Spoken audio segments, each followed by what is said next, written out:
Hey everyone, welcome back. RekLes Racing Series, the Ultra Sim Racing ninth round of a 10-round series. We have a pretty good points battle going, and we have Waffles in the lead right now with 159 points. Right behind him, Dustin Girding, 156, Lawrence Star, 143, VCR, 139. Anything could happen in these last races because we have 4 drops. So 10 race series, you can drop your 4 worst and move on from that. But we're getting ready to kick off qualifying here at Glen, Helen. And we also have Matt Holt with us tonight.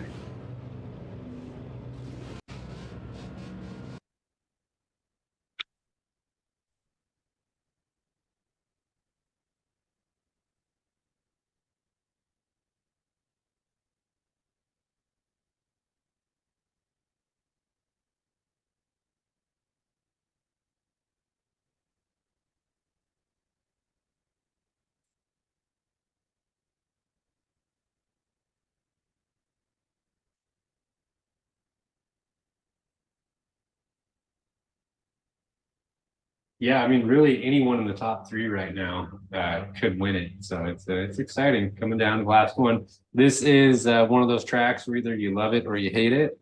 It's we modeled it after the real Glen Helen and copied it as close as we could to when they actually raced Ultra 4 there. And if I quote Bailey Cole, it was one of the most terrifying racetracks he's ever been at. So we sought to duplicate that. So you'll see a lot of concrete barriers and things off the side of the track that you really don't want to hit. So very, very high speed, very consequential track.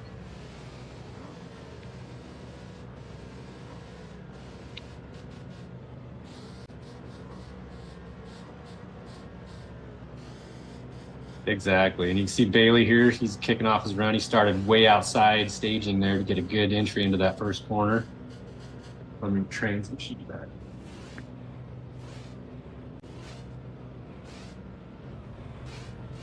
Bailey missed a couple races with us, but odds are it didn't slow him down much.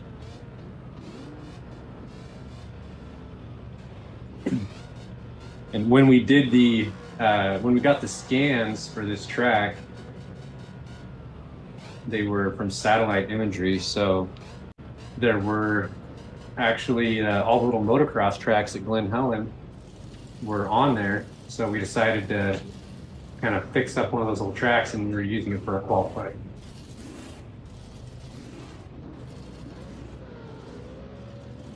Yeah, it's pretty fun. It's tight, it's challenging. It'll really bring out the rally car driver in you. And you see Bailey just pitching that Bronco or that Bomber in hard. That is a tricky car to commit to a corner like that in. Looks like we got. I wish there's a better way to tab through these. But Dustin Girding, that's number 2 in the points right now, is on course over here. Let's see if we can get to him. There he is.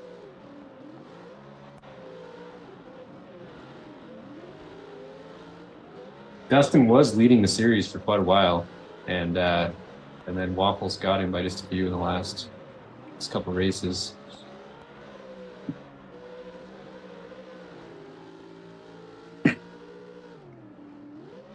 I'm seeing that I'm getting events to queue here, so that is a sign that we're having some people dropping out of the server and have to reconnect. So like I was telling Matt earlier, today was a update day. So when BeamNG updates, it's pretty much all hands on deck to try to figure out what broke and how to make everything work again. So luckily we're here racing. We're here racing, but still there's going to be a few people probably dropping out here and there. And on server 2, we have Tig.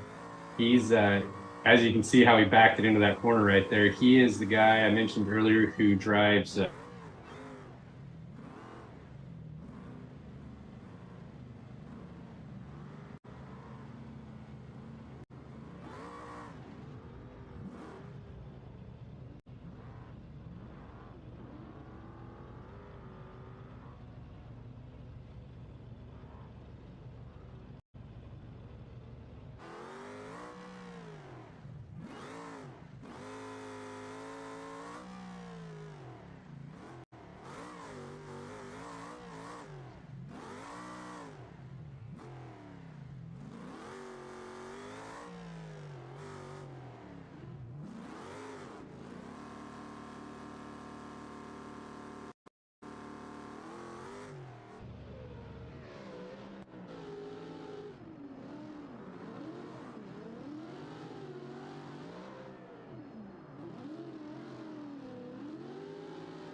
Recording in progress.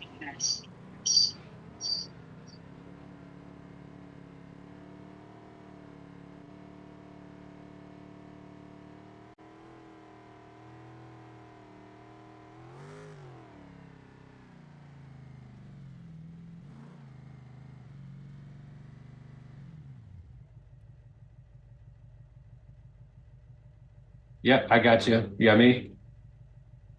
All right.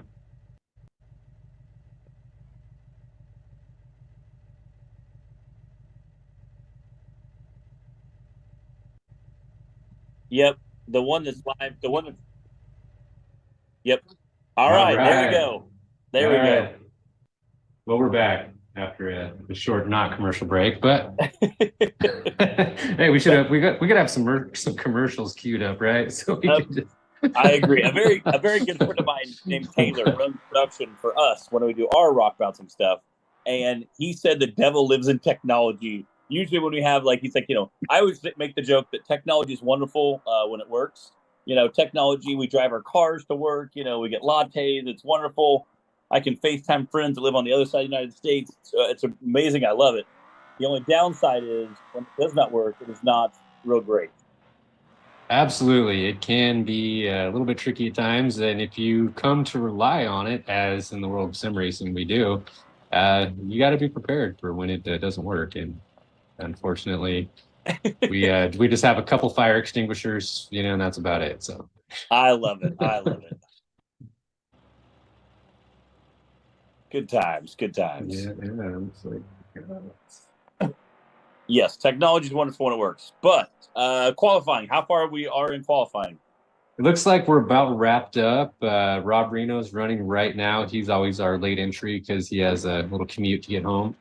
Okay. He's the 4900 racer, and he's always in contention. He's one of them fast guys where you catch him on the right day. You never know, he might just come down and put down a heater, and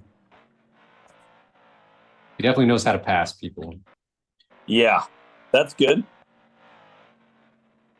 And so we're at Glen, Helen tonight. Like I mentioned earlier, it's a terrifying track, as you see by all the concrete barriers everywhere. There's a couple little features out here like blue barrels. You can see blue barrels here. Those, if you hit them, do not give at all.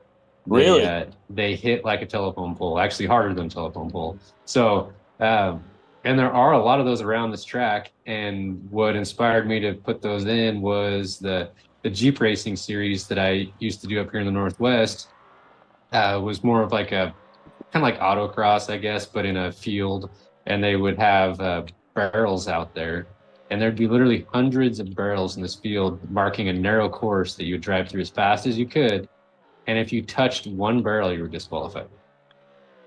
Wow. So it was, you touch one barrel, it's DQ. You're going to Dairy Queen. So on this one, when I put those in a few areas where I wanted people to definitely not cut the course and use caution.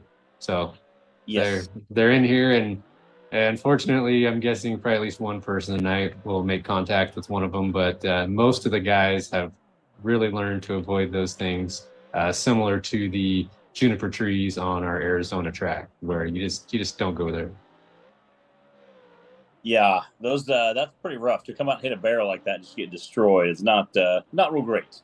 No, it's pretty harsh, but I think everyone's just kind of learned to know that, okay, this is a barrel section. We got to slow down and definitely keep it on the track, which it helps with that gap between sim racing and real life, where in the sim, you're not too afraid of consequences because you don't have to fix the car. You're not going to die. Yeah. But, if you make a mistake at the right time in the right place, you might end your race. So. Yeah, that's never good.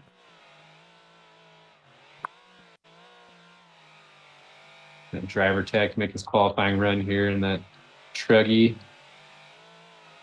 This car should just eat up the whoops.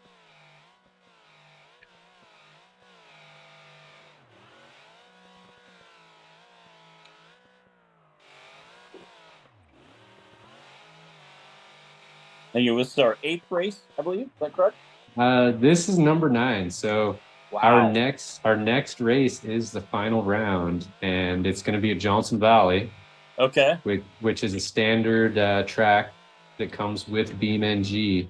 But we have a custom version of Johnson Valley that probably has half as much as what the original track had in it on top of the original track. Yeah. Where we have things like backdoor put in there, so you can drive out of Hammertown, and then there's that obstacle out there. And then we also have probably, I've lost count, I don't know, maybe like at least 30 plus custom trails that Sam and I have added. Mostly Sam has been working away at Johnson Valley, and it's quite the map. And Sam has put together a concerto number 10 of, we call it the Big Kahuna. So it's a multi-lap race, and I'm not going to say how many laps, but it's more laps than we normally do. Ooh. And no idea how long it's going to take, but it is big, and it has several new trails on it that no one has seen yet. That's pretty impressive. Yeah, it's gonna be a pretty good finale.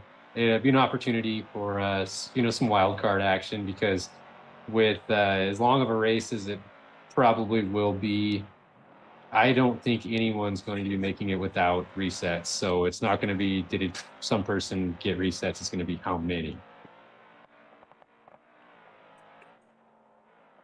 Yeah, I think that Johnson Valley is definitely something that's just, absolutely incredible course, incredible track. Everybody loves racing it. Even just going out and wheeling and having fun is just, awesome place to be. Oh, heck yeah. We're actually going to be heading out that way pretty soon to go out there and to get some more drone footage. And we're taking the winner of this point series gets to go out there and spend the weekend with us. Which will be fun. That'll be a good time. Yeah, heck yeah. Dave Cole's a great host, and he has lots of fun activities, to say the least. I could only imagine.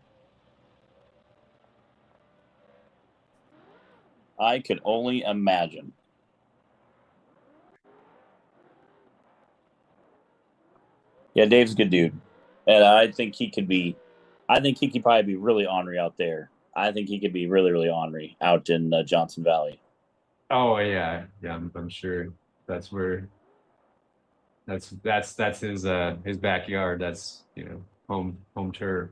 Oh yeah. Yeah, we need something. Okay, can you get this computer back online? Get Beam going.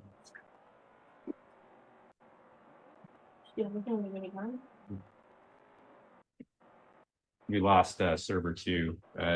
Not in its entirety. Just I got disconnected from it, so that feed will be down for a little bit. And Chris, I am pushing to you 2 feeds. I have server 1 and server 2. And we're getting staged on right now. Server 1 qualifying is done. We're getting staged. Can put up the qualifying results.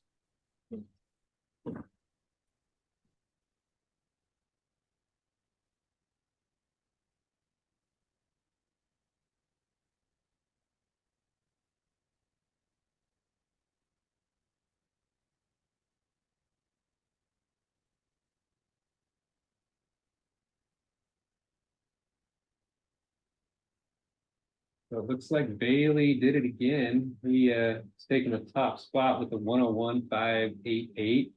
And Lawrence Star in that big horsepower ultra bump was just a couple tenths behind him. That was close.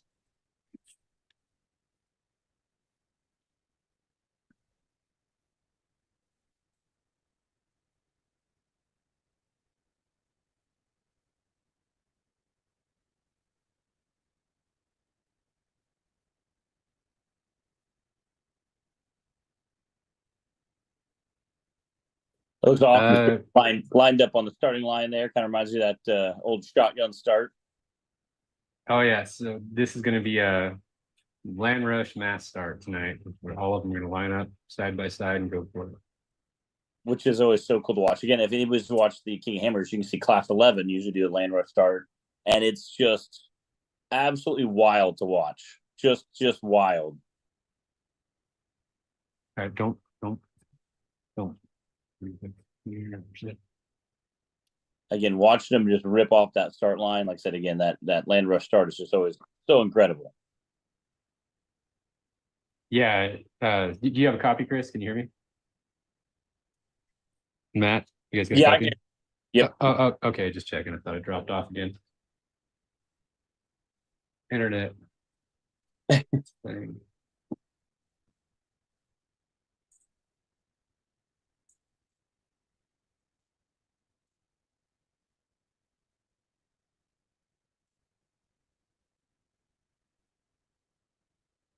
Working on getting server 2 back up on feed here. And looks like, let's see where our points continues. Waffles, where's Waffles? I think hit the wall in qualifying. So yeah, he's back there a little ways. We have Senior Frog down there in the 13th, or I guess that'd be 12th spot. Yeah, he was actually one of our very first members that got everything kicked off back in the day. Very fast guy, but haven't seen him for a while. But he's kind of the king of showing up out of nowhere and going really fast.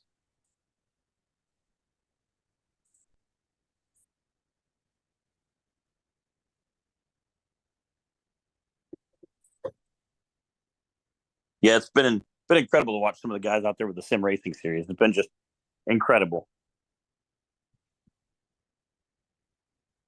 Yeah, it's pretty awesome to see how good these guys have gotten at it too. Is one of the things to where when we started out, I mean, just doing a couple laps on Johnson Valley, nobody finished without repairs. You know, and the times were, you know, 15, 20, 30 minutes slower than they are now. So these guys somehow figured out how to shave off all that time and do it without any repairs. Which is crazy.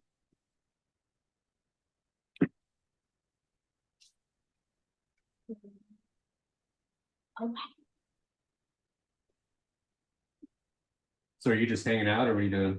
I'm waiting for this to get going. So. Okay, well, I got it. You want me to fly? If you wanna operate this one, you can. So you're gonna have to, you know, you gotta hit the C, tab, I know how to C. Okay, to get the first one. And you can, these are your views. You can control the views, you can pre-cam, whatever. But just, yeah, try to keep some action going over there if you want to.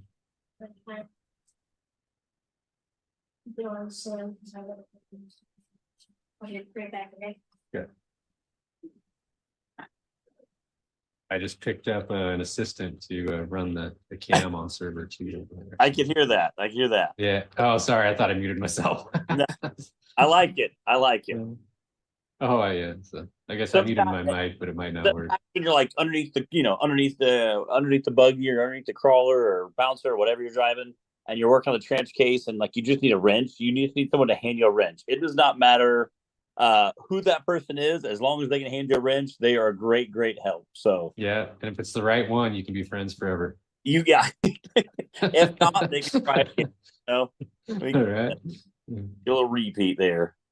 Yeah, looks like we're getting all shuffled in here. So how we do this at Glen Helen is qualifier, top qualifiers get first choice of where they want to start. So there's no grid. It's just top qualifier goes, picks his spot, second place picks his spot.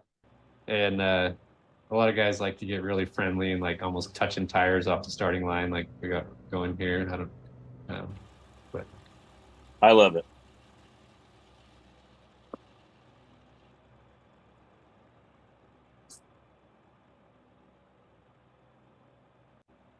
So it is 5:53 Pacific time. We're going to go green flag at 6 o'clock. So we got a few minutes here. If anybody needs to take a quick break, we can, we'll gather up here shortly. I'm going to stay on here just in case sometimes when both servers are all staged and all entries have loaded, they go a little bit early. But we try to keep it as close to that 6 o'clock mark as possible, so both servers are synchronized.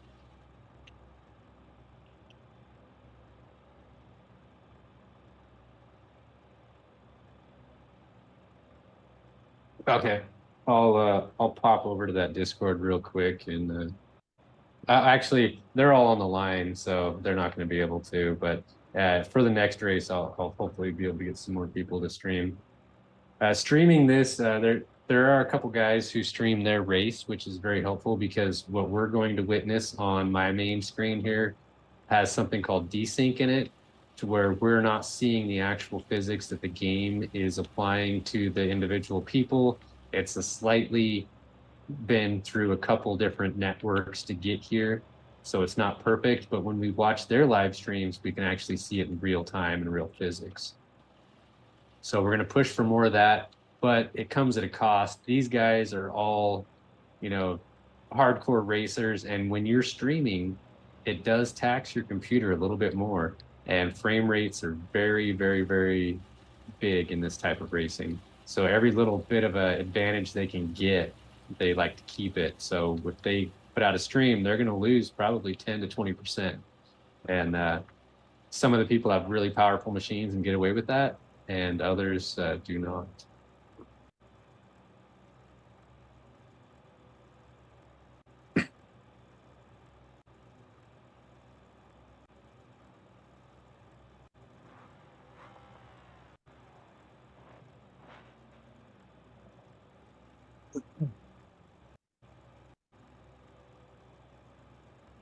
Are you guys waiting until 6? Is that the plan?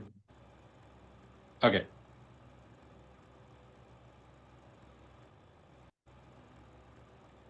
Okay.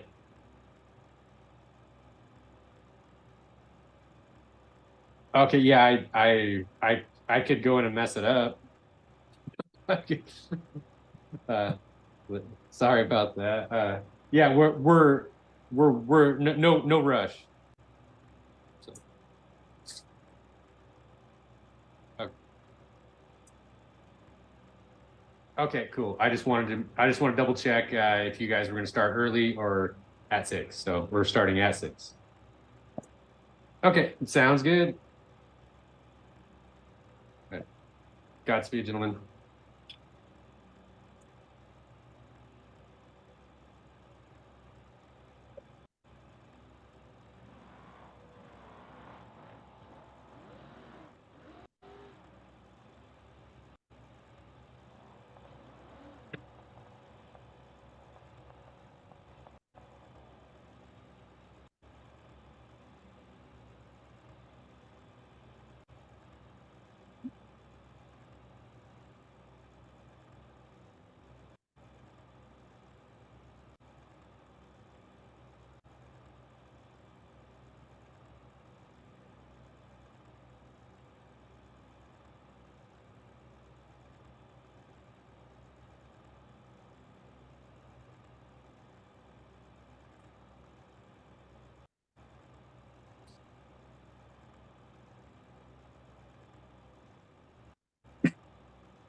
Uh, and I was going to tell you guys, we're only getting one stream coming in. So I don't know if anybody else is trying to broadcast, but I don't know. I can't see it. We had no time to even share the link or anything, so it's fucking okay.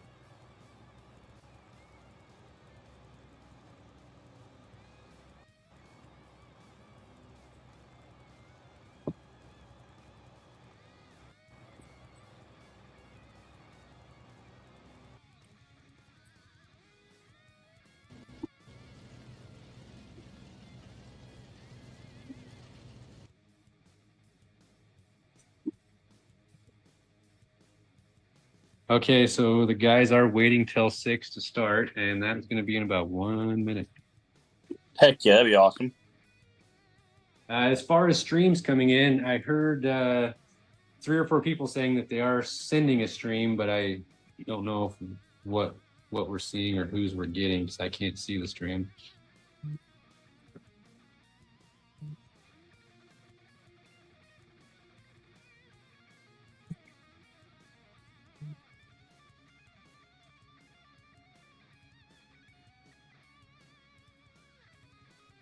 And we are going to have server 1 is going to start slightly before server 2. They're not going to be synchronized tonight.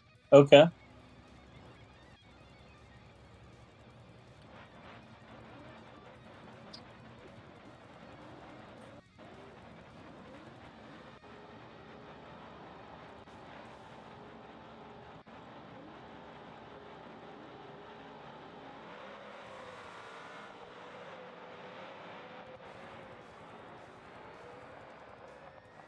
We are We're off. off. It looks like. Heck yeah.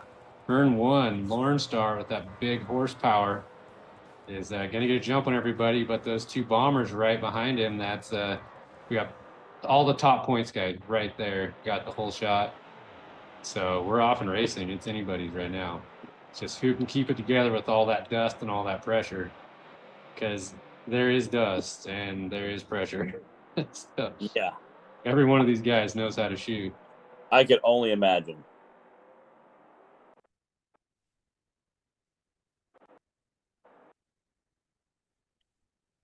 Nice and clean though. That's one thing that it's really impressive with sim racers at this level is, I mean, even on iRacing where you can make contact with people and survive, it's very rare to see a clean start.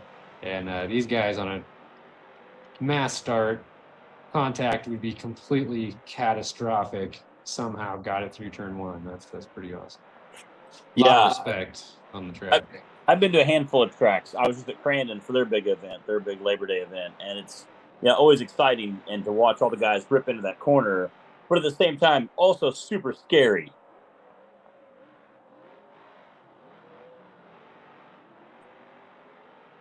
Oh, for sure. I can imagine.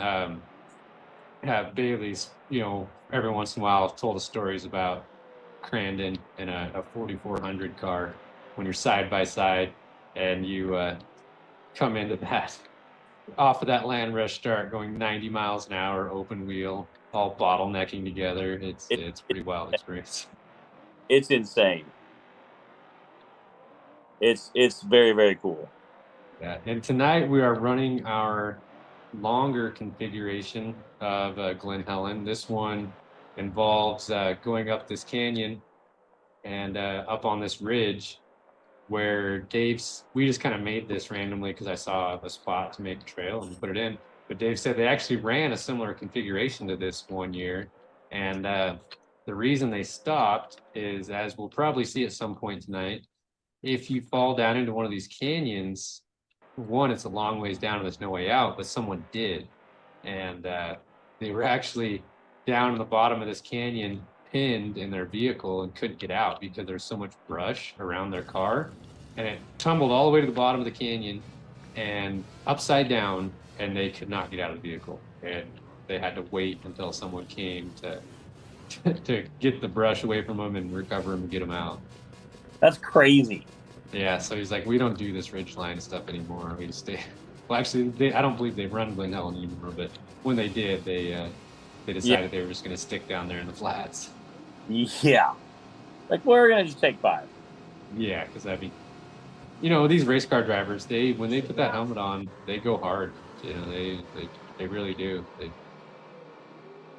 Fear's not a thing. They send it. And but when you're hosting racing, the goal is to have everybody come home.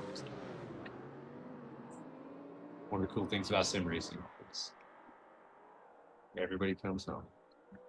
Yeah, and again, it's a lot of fun. And the thing I love so much about it is that everyone can do it.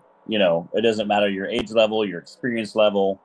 So many people can do it. Which is what I love about it. Yeah, it's very accessible. It's not easy to where anyone can come and race with us and drive, but if you want to win, you're gonna have to really put in the time like these guys do to link together an entire race on here you get a true sense of accomplishment out of it, because it's not like a console game where it's designed to be fun. This is designed to be as difficult as possible, basically. You're like, it's designed to be accurate. Right. Even harder than real life, according to some people, because of, it's a simulator, so you're not quite as connected with the vehicle, but less consequential. So balancing those two out, it takes slightly more skill to, pilot the vehicle, but you don't die. Well, yeah, and I also think with sim racing, I think it can be harder in a couple of areas because that with sim racing, you're not, you don't have the roar of the engine, you don't really see it and feel it, and hear it. So unfortunately, some of those things can tell you if your car's about to fail, or if hey, you can see the car in front of you maybe a little bit better, visibly depending on your monitor, and you can see that car's having a lot of trouble there. They're jumping up and down. Maybe I should dial it back a little bit there. So it may cause you from having a lot more damage on the vehicle as well. Oh, for sure, because you can't feel the pain of the vehicle. Oh, yeah. Like on server 2, we're on board with Tig. He's out front. So Tig's a guy, he didn't join that long ago, and he hasn't raced with us much. So that's where it shows that real world experience of being a monster truck racer. Just crosses right over and he's out there ripping. Ooh. On a note to what you were saying, Matt, about feeling the vehicle, the sim rigs that we're currently working on getting for King of the Hammers this year, they have, I think they call them transducers, but there's a couple of them. There's a couple of them built into the sim rig. So you'll feel. It's not quite haptics, but you'll be able to feel bumps and engine noise and things like that in your seat. Okay. Yeah, I like that. I love it. I think it's great. And again, anything to make it, a little bit more realistic to me is just, kind of just fun. Yeah, and a lot of people say that's the missing link to that feeling of the engine, because some people listen to the engine with their ears and some people just feel it with their body. And when you go to sim racing, it's just all ears. So yeah. Ooh, a little bobble for Bailey there exiting that corner, and Waffles is just definitely hanging right behind him, waiting for a mistake. These guys are definitely not only good friends and teammates, but probably the biggest rivals on the track. Yeah.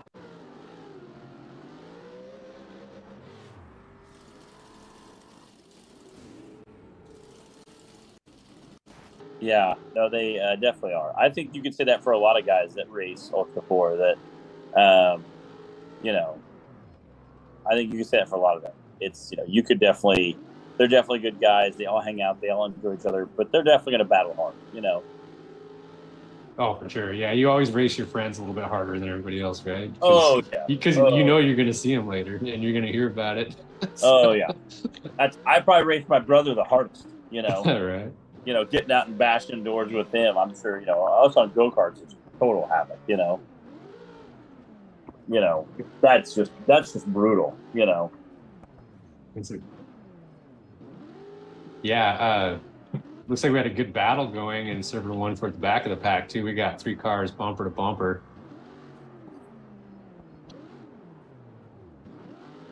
It's like Rob Marino, Rattle Rock, and I don't want to say it wrong when we turn some name tags on, SVT Texan. So yeah, these guys are all veterans of the sport here, just duking it out. So hard to race that close in this game. Yeah, I bet.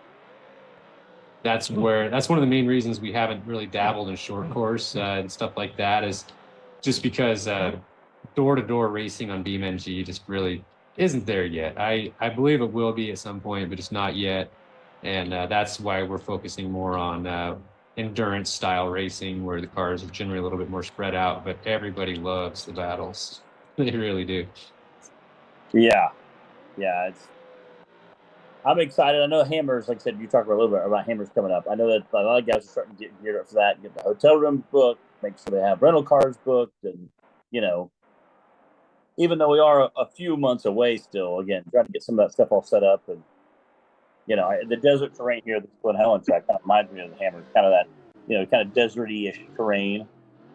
So Yeah, as the crow flies, it's not that far away from Johnson Valley, really. It's in that San Bernardino Gap right there that probably a lot of people go through heading out toward Lucerne Valley to get to Amherst.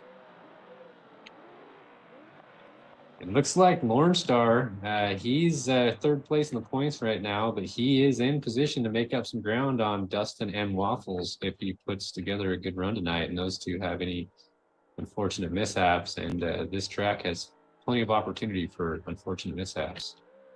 Oh, yeah. Yeah. Again, like I said, that's, very, very mimicky of real racing. Again, you just see so many guys out there that, one little bobble here or there, even simple stuff. I've seen guys lose a tire and then that tire starts getting wrapped around an axle, housing. And then you got all this. Oh no, Bailey. Did he roll off the crest? Bailey, no. Bailey went off the cliff. Well, Bailey's going to work his way back up out of there. I have confidence he'll make it. But that is going to let Bailey's currently fourth in points, and that is going to let 3 through 1 get away from him a little bit here. So unfortunate little bump for Bailey there, but that's Glen Helen. Yeah. She's a tricky mistress. You definitely don't want to push too hard there. Nope, but it's hard not to. It really is, because you can see him.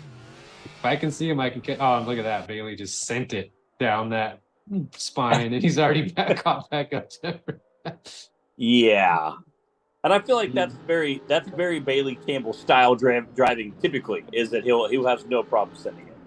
Oh no! I've had the pleasure of riding with Bailey in an off-road vehicle, going very fast, and I felt like he was 100% in control of the car, and it was just smooth as butter. And then he was explaining to me that was basically like pre-running speed. So wow, I can imagine what full race pace is like with those guys, where you better be strapped in tight and don't squeal. Yeah, I can only imagine. Yeah, Lauren is still stretching out his lead. He's holy crap. He is checking out. He does have more horsepower than everybody, but with great horsepower comes great responsibility. So yeah, we'll see if he has the restraint to manage that right foot to just the right amount and not too much. Still a pretty intense battle going on between SVT, Kyle, and Rob Reno. Yeah.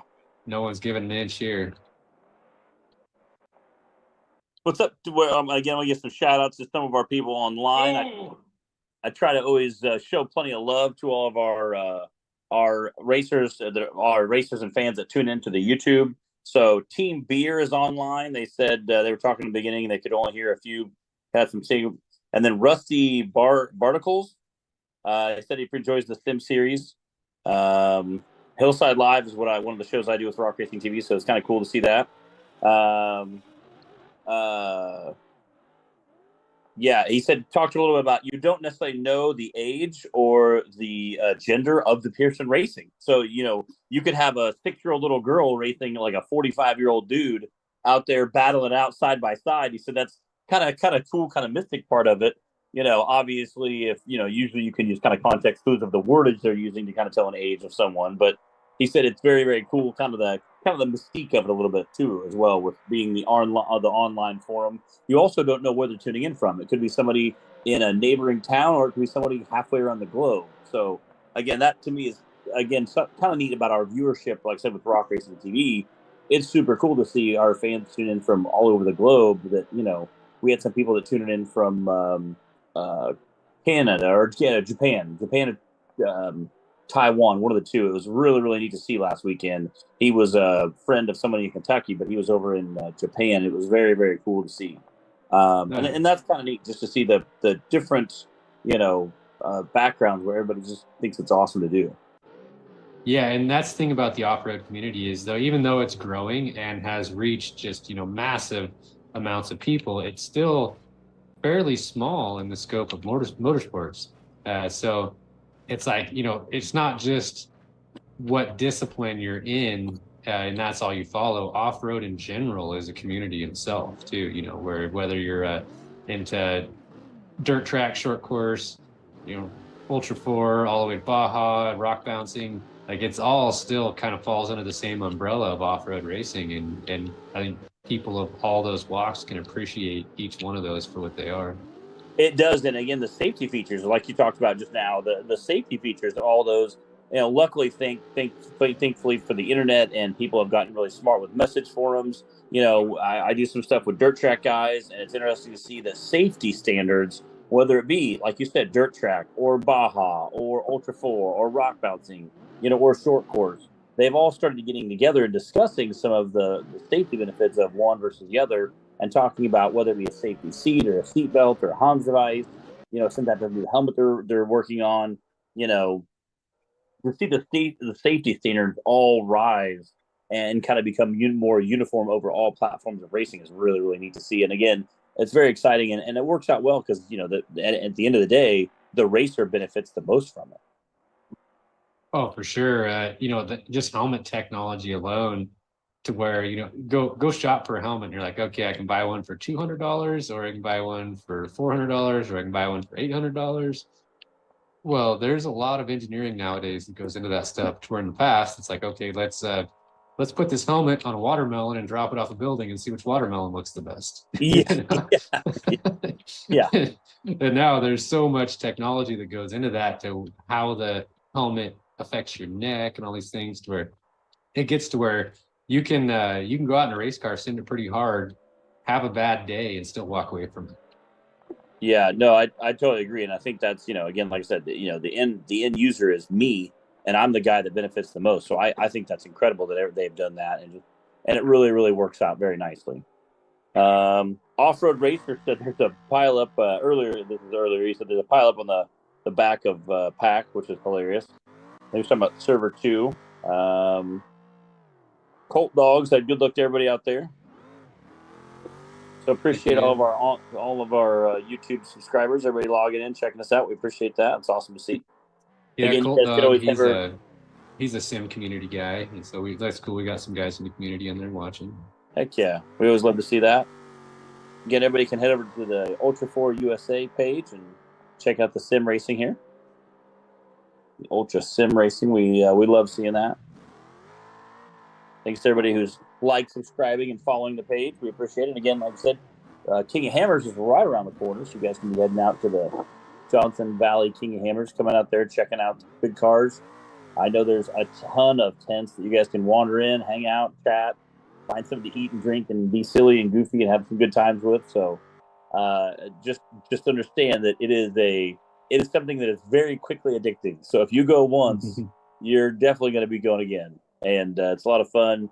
You meet people. Next thing you know, you're helping change a tire or something. So it's not take a pair of work gloves, because you're going to get put to work pretty quickly, and not necessarily because you don't want to. It's an exciting. You want to be a part. You want to help people. You see 3 guys trying to move something, whether it be lift or roll the side by side back over, or change a tire, or change a transmission. You never know what you're going to see out there. So it's always super cool to be a part of that, and I'm very thankful that I've gotten to kind of be part of the inner workings over the last few years, and it's so awesome just to see. Yeah, and you say going to the hammers is addicting. Well, it's going to be a double-edged sword this year, because you'll be able to strap yourself into one of these simulators. Not just anyone. It's going to be the simulators that we're speccing out right now to have out there this year are better than what most people have, who are hardcore sim racers on here, who really take it serious. The setups we're going to have out there are as good or better than that. So you'll get to experience what a top of the line machine is like. And you want to talk about addicting, you're going to think I want one of these at home. But the good news is it's going to be a spec build that if you are interested in one, we have a guy you can get in contact with, and he'll build you one. That, which again, very, very cool. Again, I have no doubt there was people going home going, hey, I think I can get one of these. Oh, exactly. I mean, if you wanted to go on Amazon, well, actually, if you want to spend like a month on the internet researching stuff and then go on Amazon and piece one together, you could build a simulator for probably, 30% less than what it would cost you to have one made for you. If you're looking at a higher level build. And uh, I'm telling you, the wisdom of guys who have done it hundreds of times is priceless. So, if you're a DIY guy that just really enjoys that stuff, then by all means, build your own rig, save some money. But if you're not someone who likes, the learning curve of engineering and diagnosing things, I highly recommend a turnkey sim from one of the companies out there. Yeah, and again, like I said, if you're new to it, I'm sure it's much easier to transition to that as well. For sure. And there's all different ways to do it. I mean, you can buy a steering wheel, strap it to a desk in front of your computer monitor and go to town.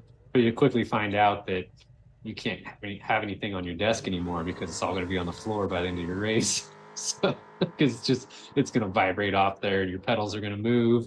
You'll be pushing the pedals so hard it's going to slide out where you can't reach it anymore. But it's a starting point. You get yourself a nice steering wheel like a Thrustmaster or a Moza or something, and you really want to get baller with it, go up to the direct drives. But when you go to those, you really got to have them clamped to something significant. Looks like Bailey, even though he took a little tour of wine country over there, was able to get back around Dustin Girding.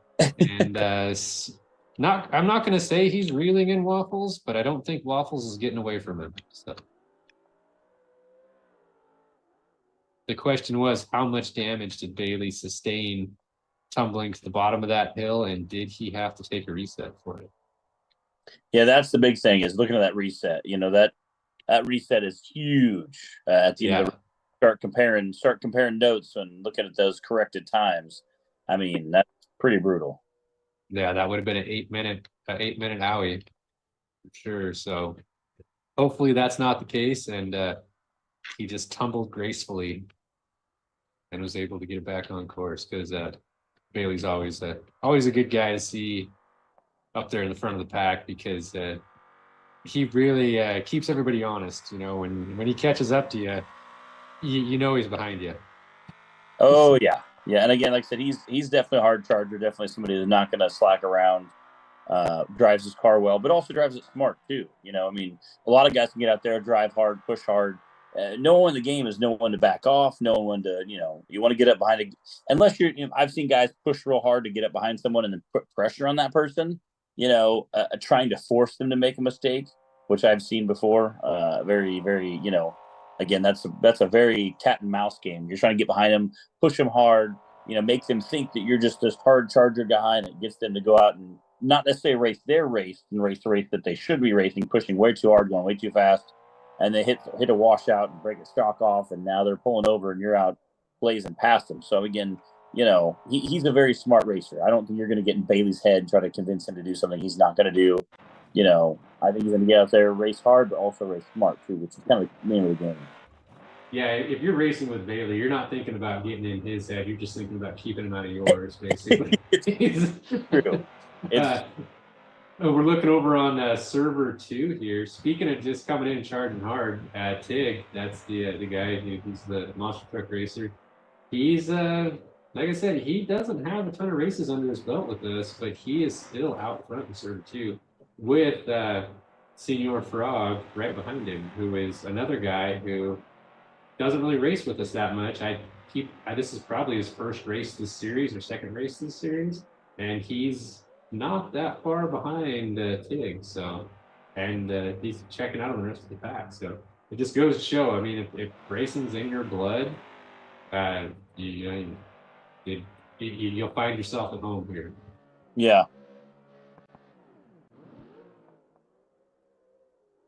Yeah, again, and racing on those ridges is something you definitely don't want to be out there, pushing hard and fast and playing it loose. You can definitely wad up a car and roll down that hill real quick. Absolutely. But it's also a place where it's like, okay, well, I got to reel this guy in. I'm going to flip the switch, turn on my testicles and send it. and make up time where everybody else is checking up here, and I'm going to send it and make up that time when you catch it. Yeah, and again, the downhill sections, we've seen some of our sim racers definitely push, downhill racing. Everybody wants to go fast uphill, and it's really easy and it's really simple to just hold the gas pedal down and steer when you're going uphill. But being able to push a little bit harder going downhill can definitely save you some time, as well as, it can do damage to the rig, but you can definitely shave off some time going a little faster downhill. But it, again, is that kind of teeter-totter effective. You got to keep the car together as well. Right. And when you're downhill racing, it's more of a left foot game than a right foot game. Where you got to know how much brake to give it, but not too much. Because the big mistake people make is they give it too much brake, and then all of a sudden you're out of control, your steering doesn't work, and things like that, where just the right amount of momentum is key, but it is definitely something that takes practice. Yeah. But again, just like I said, keeping the car together, is kind of the name of the game, really. If you can, shave off a few seconds here, a few seconds there, but you end up with an 8-minute trail repair. I mean, that's the few seconds you saved really weren't worth it. Right. Yeah. It is so hard to make up seconds and so easy to lose minutes. Yeah. Really.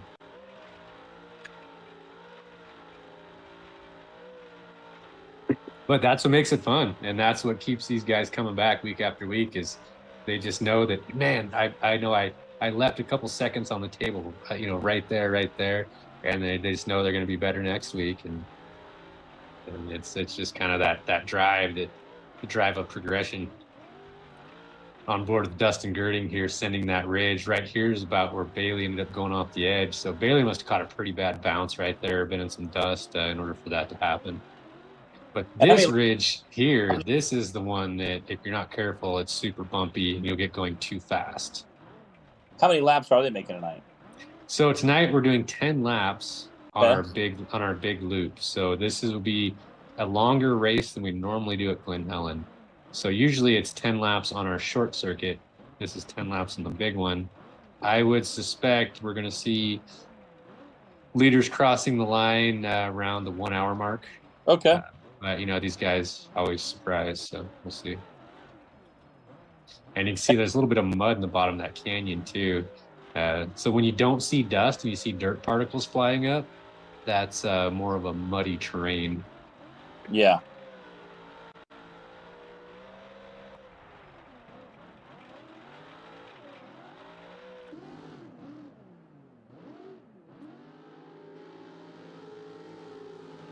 You see a few guys choosing to run a little different tires tonight, too. A little more of an all-terrain pattern, smaller tire.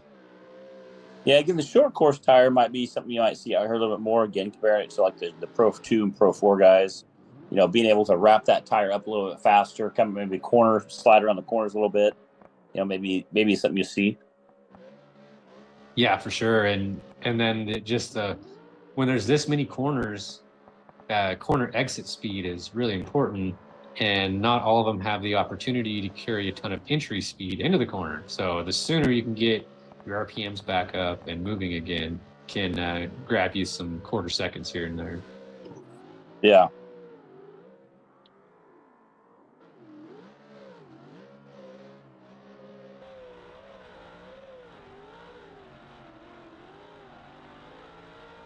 Looks like we got another guy running the ultra bump tonight. Hopefully that didn't make me lose a bet with Lauren I had.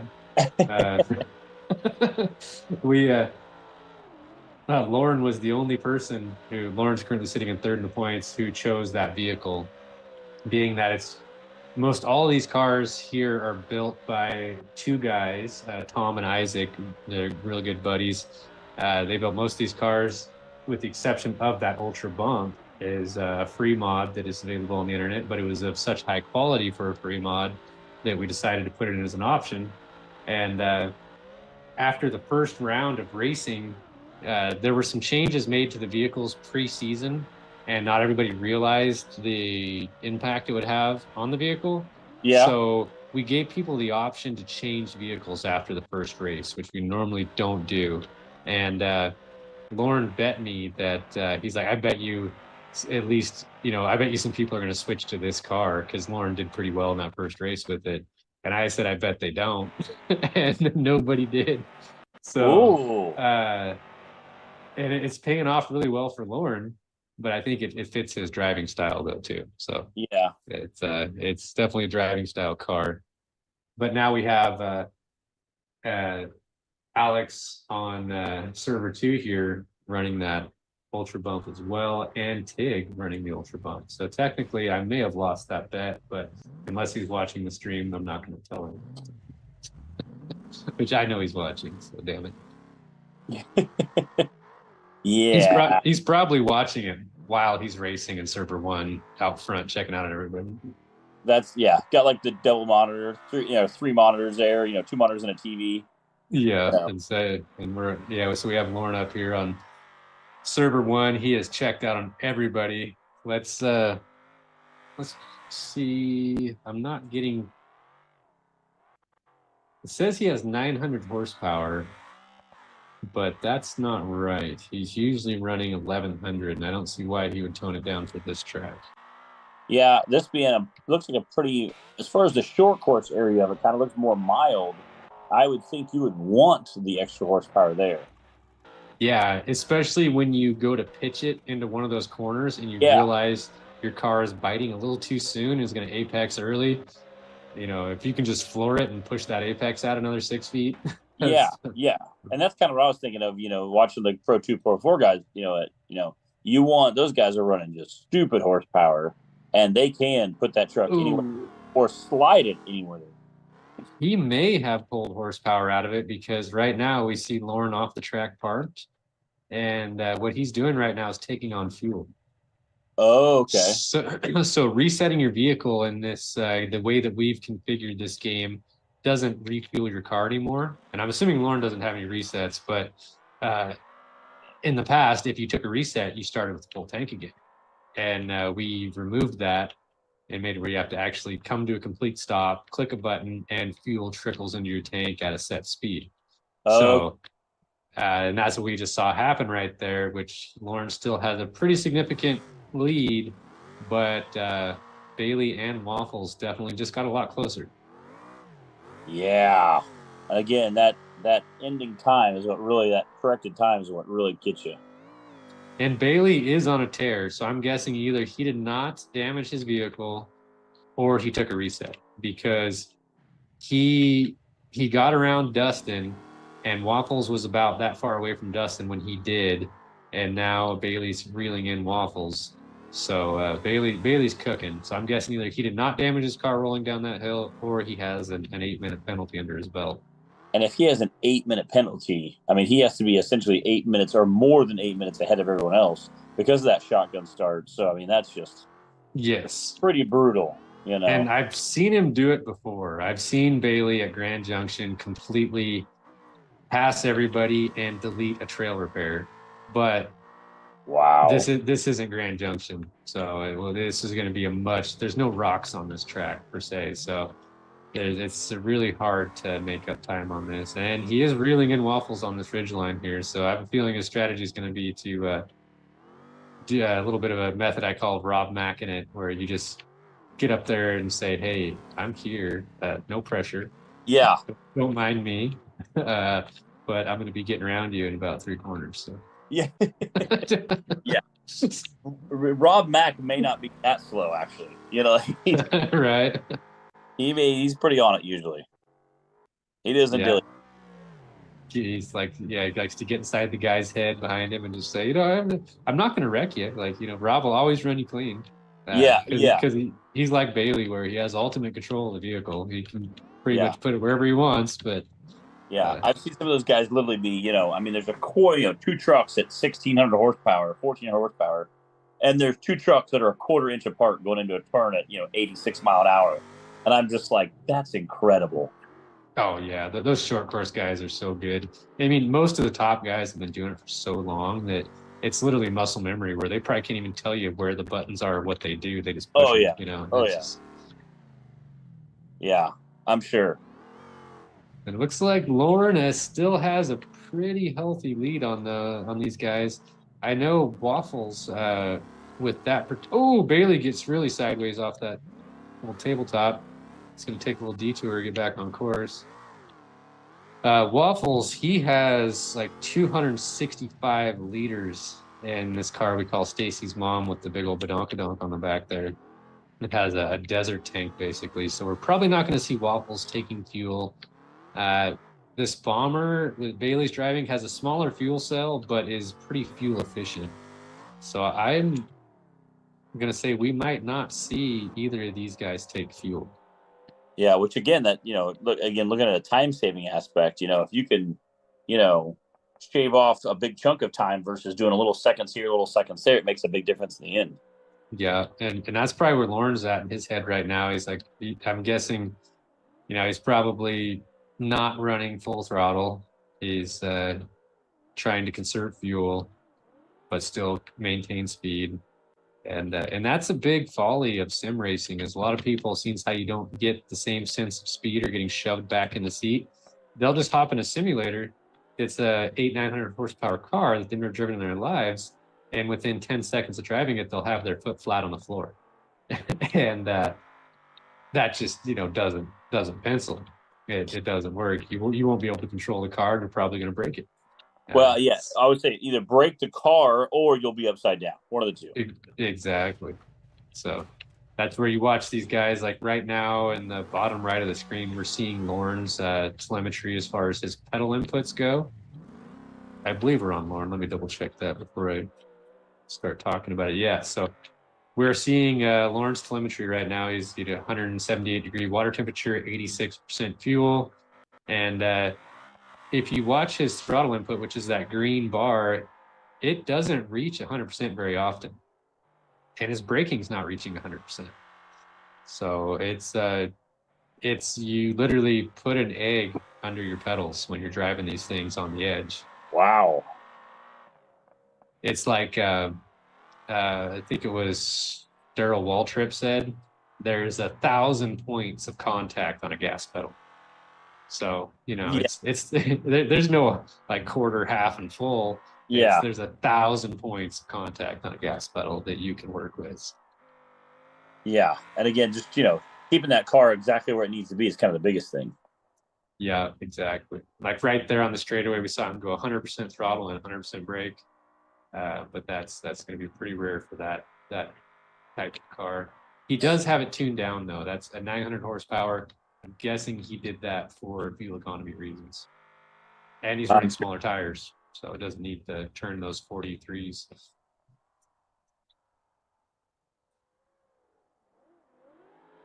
And we missed it, but Bailey got around Waffles.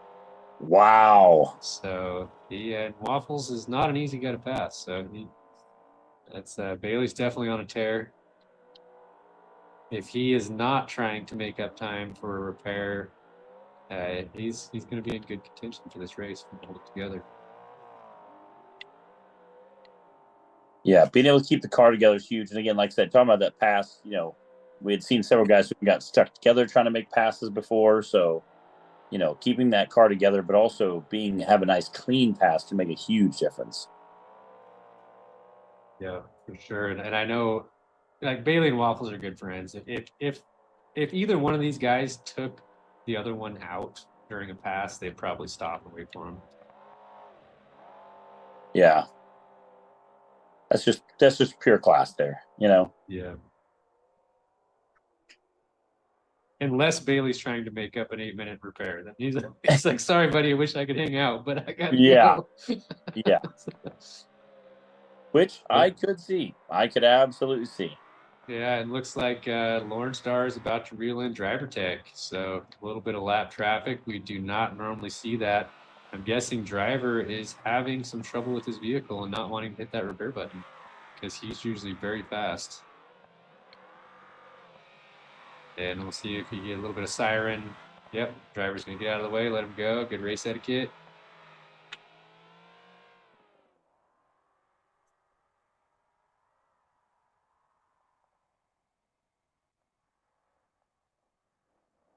And watch these guys push is just, incredible. How hard they are. And again, knowing exactly how hard they can push the car and keep it together is kind of just the name of the game. So, when you say that you see these guys doing, 100 hours a month, especially pre-running, it's so huge. Yeah, and like on this one right now, usually Bailey's are probably logging the most time on the servers, but he's been pretty busy lately. And so I think he said he was going to put in about 10 hours of pre-running for this event. Which is incredible. You know. Holy waffles just flew over that barrel. That was wild. Oh, so some of the barrels don't have contact. Okay. And some of them do. So some of the snakes are poisonous and some of them just look like poisonous snakes, but don't touch any of them. But I know some of these guys, they'll go out and kick each one. Go, Oh, okay. yeah. Oh, yeah. I can hit that Oh, one, yeah. but not that one.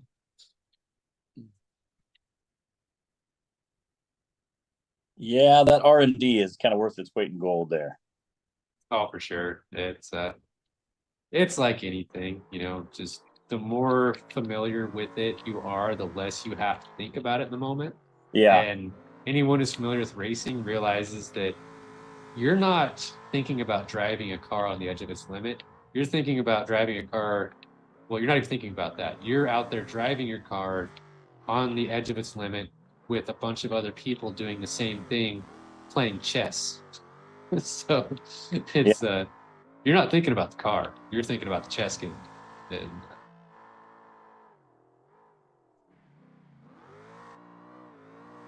And that takes thousands of hours to develop that kind of muscle memory. Oh, yeah.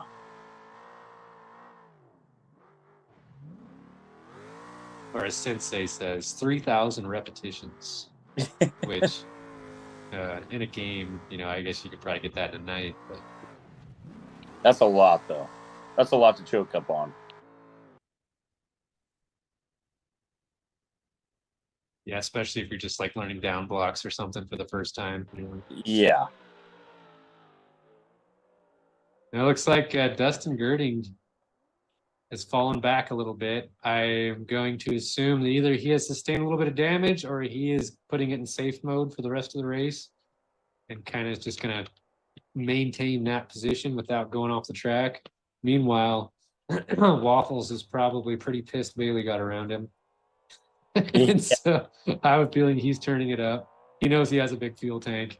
We'll go on board with him, and I bet you we see 100% throttle pretty often. Yeah, if you're battling Bailey, you're going to be on throttle a bunch. Yeah, and especially this car. So this car is kind of the opposite of the one Lauren is driving.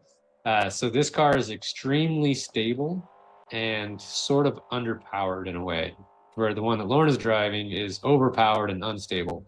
So this one, as you can see, Waffles just pretty much has the throttle on toggle switch and adds brakes sometimes. It's Yeah. little blip here and there, get the chassis to roll. 69% fuel. So a lot more that fuel on purpose. I mean, there's a lot of fuel still in there. Yeah, I have a feeling Waffles is going to finish this race without taking fuel. The UFO, however, with LAPC here, these are the KOB guys. They're really big into Baja racing, but they came over and been running with us. He has 38% fuel in that UFO that is a little more thirsty than some of the other cars. Not quite as thirsty as the Ultra Bump, but out of the RCC cars that we run here, probably has the lowest fuel economy. Yeah. But it's a beast, in every way. It's stable, it's fast, strong. I was talking to some of the guys at Crandon about mileage during Crandon, and they were said they got 1.2 miles per gallon. That's wild. Yeah, I was pretty insane. On race fuel. Yeah, on race fuel. 1.2 miles per gallon. Yeah, they say speed costs money. How fast do you want to go? Yeah, it does. That was always the saying with the boat guys back in the day, because the boat guys, it's kind of like drag racing where, it's just really like who's going to get that couple miles per hour on the top end, and they're always like trying to pull out every stop they can get to just get a little bit more speed. Yeah, it's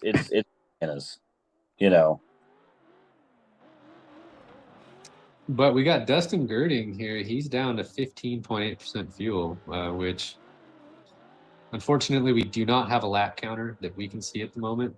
But I don't know if that's going to make it, judging that he just went from 15.8 to 15.1 in the time I've been talking about it. Yeah. Stretch, I don't think, especially again, if you're pushing that hard, you're not going to stretch it, you know. Yeah, and if you take damage too, it puts the vehicle under more load, and it can also affect fuel economy.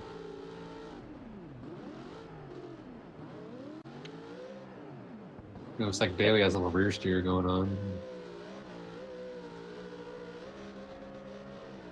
But Bailey currently has 80% fuel, so he must have stopped at some point, because judging by the fact that he didn't lift off the throttle through that whole section, he's probably not getting ridiculous gas mileage.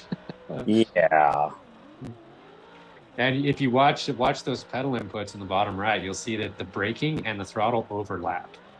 So a lot of people who just want to, like race cars, want to get into racing, and they think you run the gas and brake with your right foot.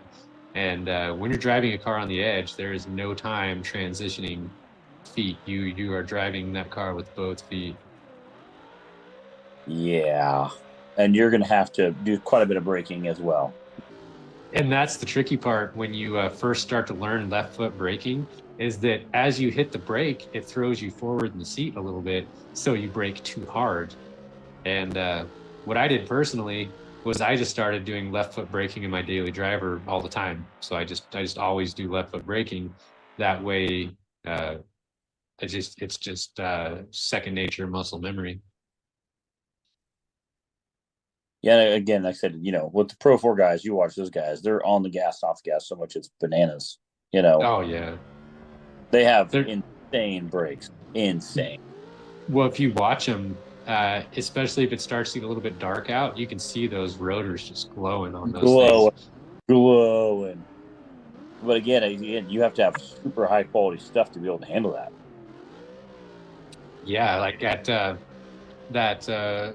I was watching some footage of Lauren Healy's car at Crandon, and not only were his brakes glowing red, they were throwing welding-sized sparks out of them. Yeah. You know, like there's a lot going on in there. Yeah. Watching Lauren coming down this hill, working the gas and brake at the same time. That gas and brake at the same time is what slows you down, but helps prevent the tires from locking up. Kind of putting on a clinic there on how to do that. Yeah. Yeah, Lauren's been pretty good. Yeah, he's a good dude. I hope to see him out at Johnson Valley this year and come out and play with us and go kick up some dust in the desert. Yeah, rocks. I saw Lauren's dropped a teaser today for a video. I think he's dropping tomorrow or this weekend. Lauren initially did the milk run years ago with his 4 car and his Bronco. They went out and filmed a kids soccer run. I think it's soccer practice or something. That's what it's called.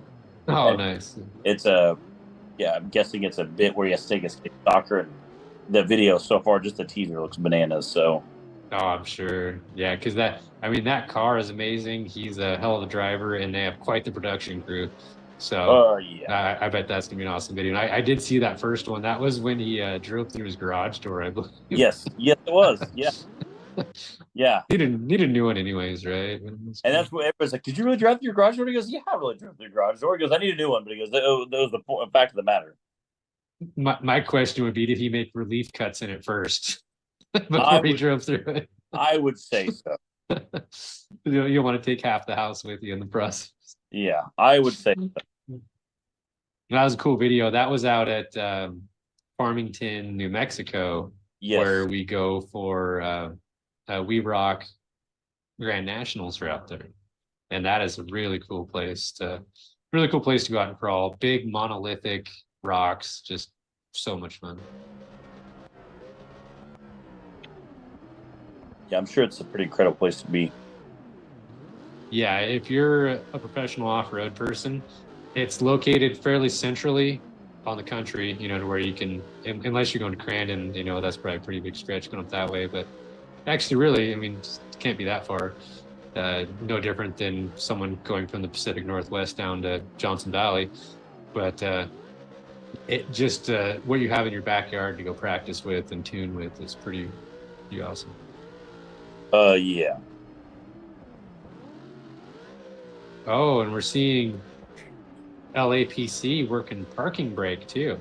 So this guy is tap dancing the brake and throttle and using handbrake too. Looks like what do they call that? An equalizer on some music going on there. Yeah. Oh no, but he heard us talking about him, and that's the curse of the announcer. He's gonna suffer a little incident there, but it looks like he's gonna land back on all fours. See if he takes a reset or not, or if he's gonna push through. He did unfortunately have to take a reset from that, it looks like. And while he's parked, you can see his fuel going back up as well. If I'm gonna come to a stop, I'm not gonna waste it. Take some fuel on. We got Dustin coming down the hill right behind him. Same thing, dancing that brake, dancing the throttle.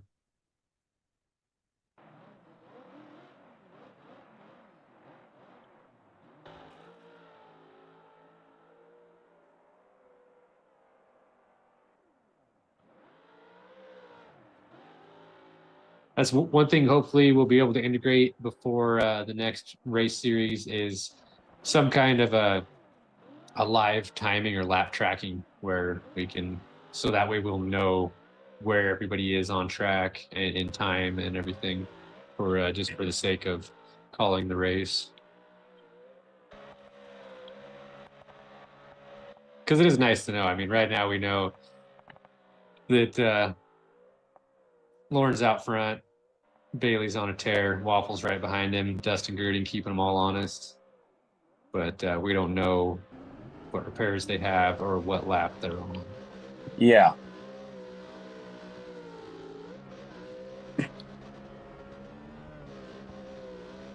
It's kind of fun when like what we're doing right now is basically inventing the wheel of all of this. Everything here is custom made that we're just kind of patching together, and none of us are professional software programmers by day. So we're we're off-road enthusiasts that are just making it happen. So. I'm doing to get mine turned on most days.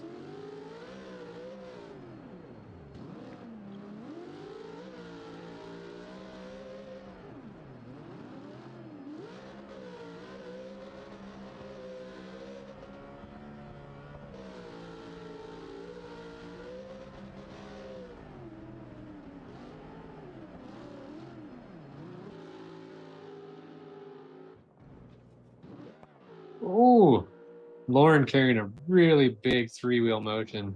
So when you see the really dark colored dirt on this track, all these dirts, I call dirts, is not a word. All these surfaces have different grip factors to them. And so as you saw, the darker dirt has more grip. And when that caught, it pulled that inside front tire about 3 feet off the ground. And things can get really weird really quick when that happens. You can see several racers there. They're going on a corner, just, drifting around that corner and just flawless, Yeah.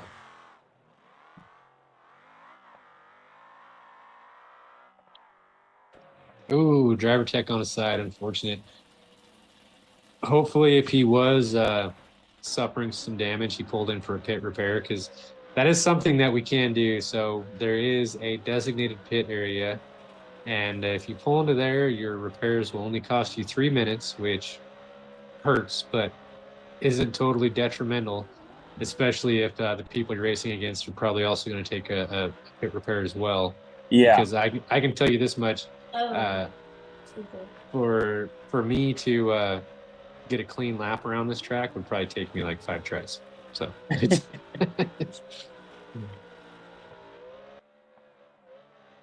and here these guys are putting down 10 in a row under race pace. Pretty wild. We are going to hop on a little bit later And we might broadcast it on the RekLes Racing YouTube channel of our after hours event, where we're going to have a little, sometimes we call it the Hear Me Out race. Which is fun.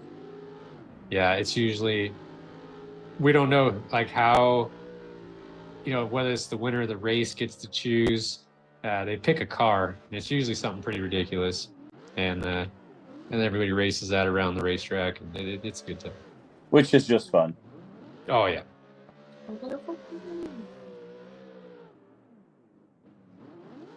Oh, jeez. Looks like Rob Reno's doing good on fuel. Engine is cool. It's always a good sign. And if you notice down where I have the telemetry posted with the throttle inputs and all that, for the speed, I put airspeed instead of miles per hour. Because if it was miles per hour, we would see that number going from 0 to 110 to 50. But if I put airspeed, it actually calculates the speed the vehicle is traveling versus how fast the tires are spinning. Really? Yeah, so that's why we use that one, so we can tell that it's a lot more consistent of than just a number that bounces all over the place, and you can kind of like try to calculate an average in your head. Yeah. Waffles are just sending it down the ridge, but if any car can do that, that would be this one. It has a lot of weight bias on it, good under braking. Stacy's moving. And they are It definitely. looks like on server 2, we got a little closeness going on between Alex and Rattle. Or no, who's Alex catching there? Let's rattle. Yeah, Alex and Rattle Rock, good close racing going. Yeah, everybody wants to check out, have clean air, no pressure. But realistically, all the fun happens when someone's on your bumper or in front of you. Yeah, I hear you there. Yeah, yeah. You push a lot harder when somebody's nipping on your heels as well. Oh, for sure. It's always easier for me, anyways, to follow someone than have someone pushing. And, because you just know that you're at their mercy of whether or not you can trust them to be diligent enough on the brakes on that last corner. Yeah. To where there's been many of internet races where on that last corner, I knew I did not trust the guy behind me. So I would just dive to the outside, stab the brakes, and know that they're going to be sending it. And literally they go flying off the track because they were going to use me for a berm. And then I cut back under and keep the win. Yeah, doing everything to hang on to that win. Yeah, and luckily we got a pretty good group of guys here. But I don't think it's not like sprint car racing or Moto GP where they're just going to be dive bombing each other.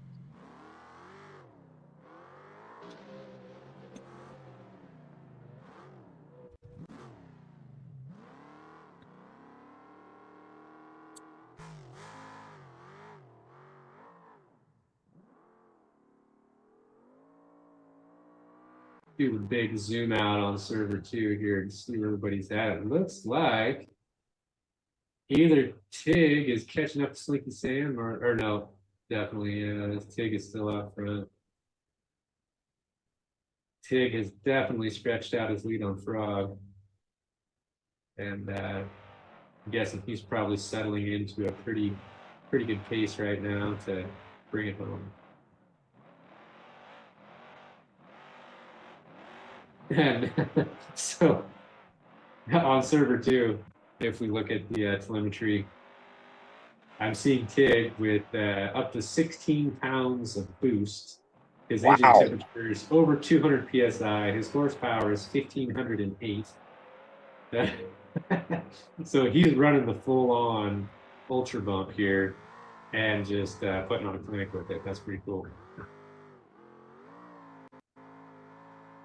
Yeah, that's moving.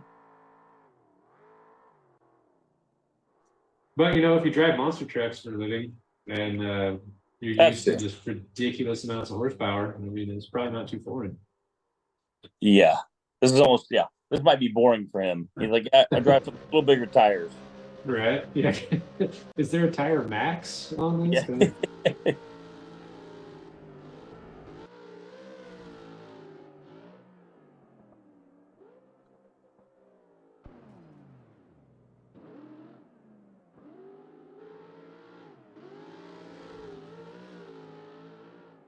So technically, something that I don't believe we're enforcing, but the 4400 class, which all these vehicles fall into, considering they have 8 shocks on the car, there is a minimum tire size of 37 inch. Oh.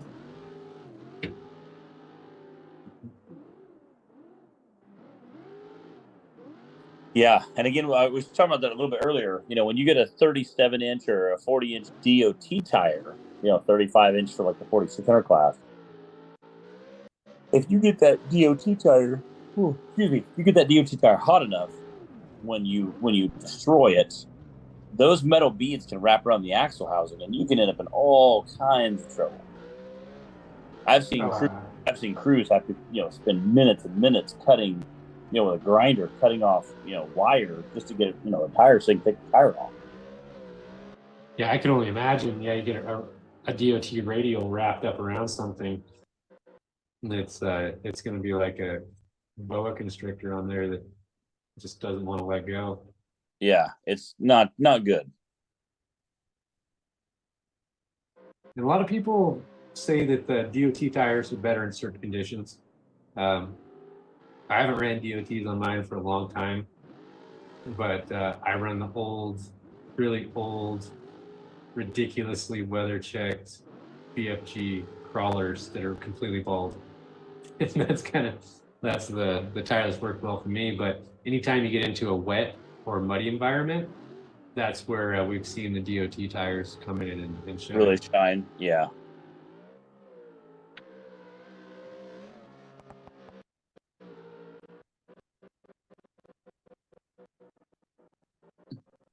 We got Twisted Motorsports on server 2 here. He's an Ultra 4 racer as well. He has a really nice Ibex chassis, and I believe he is going to be racing 4800 class this year at King Hammers. Heck yeah. He's also really into those big offshore boats. I've seen some stuff he's been posting. They just did the Catalina Fun Run, where those guys are out there in those 40-foot boats that have, who knows, like tractor pull engines in them, where they're stacking them in there.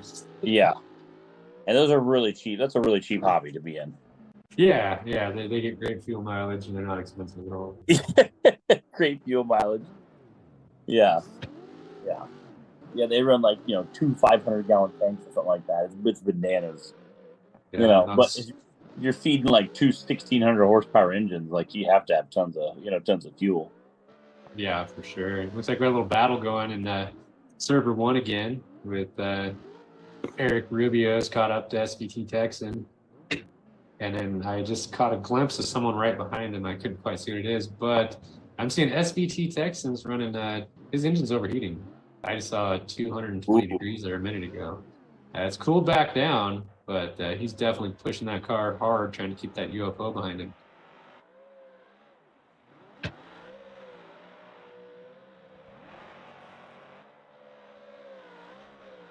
Yeah, one of the cool things about those boats that the off-road industry will never get to know is one of my friends is an engine builder for off-road racing boats, and they put these pro chargers on them that are just these absolutely massive pro chargers, and they have them shrouded in a box that is water cooled from water that's being sucked off the lake. So you can just really just push everything you want into those things, and they don't get hot.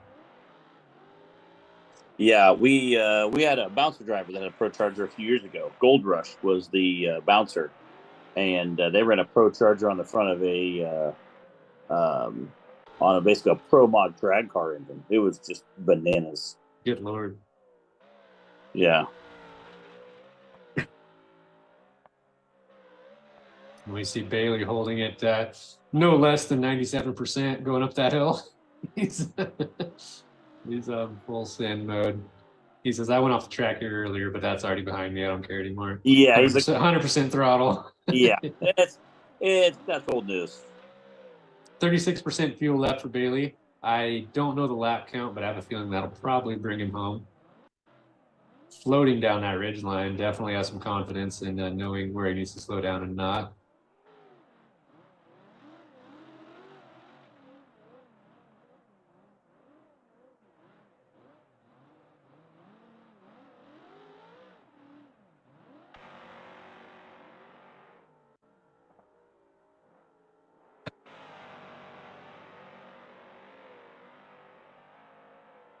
We'll go back and check out Slinky Sam on server 2 with that nice looking Bronco skin.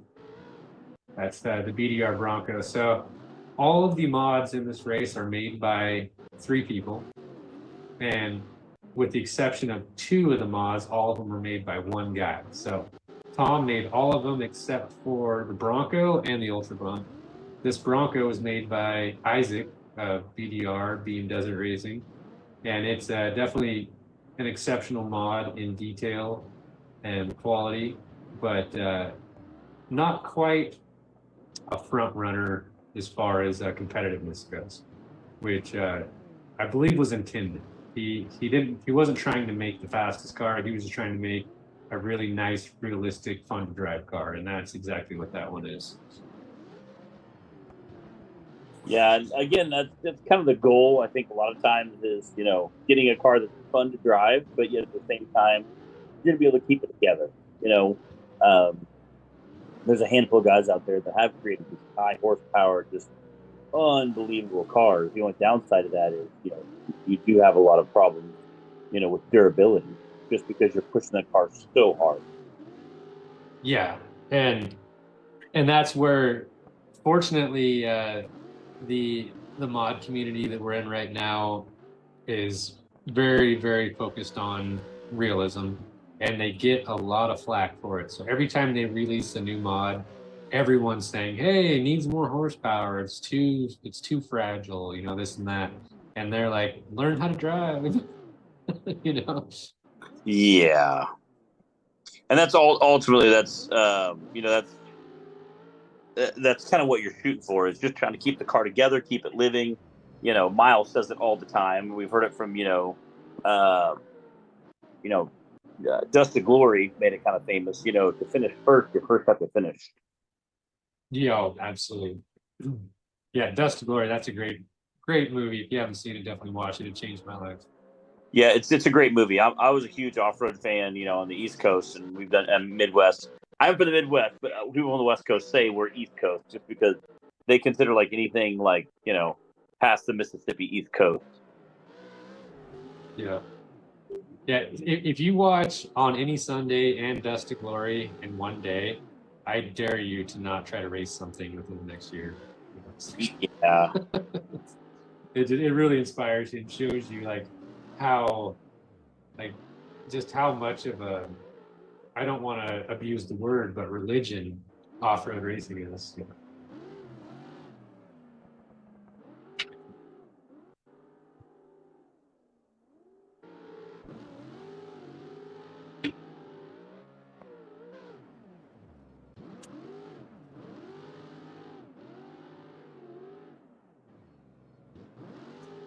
I'm going and fix up driver tech's car there. We're experiencing a little bit of desync. Someday we will we'll have a more streamlined version of this. We're not privy to the developments of it, but we are aware that it exists. Oh, and it looks like driver tech's going to feed Dustin a wheel. Kind of strange. Seems how drivers lap down and Dustin's in fourth place. But I'm guessing, and then he's going to pull over and take some fuel. All right. Okay. Maybe that's accidental. I'm not there. I don't know what's going on with that. Yeah. Anyways, back to Rob Reno. So how we see the cars kind of floating around and bouncing around, like mentioned before, that's not what they're seeing on their screen, and that's not what you would see if you were playing this game. That's just what we're seeing, since how this is being streamed through a multiplayer platform that is not part of the game. So BeamNG does not have a multiplayer platform. You have to download a third-party application to achieve that, and that is why we're having this desync. Aside from that, it works great, but we're hoping in the future Beam will have its own multiplayer platform, and the video playback will be just as clean as like iRacing, for example.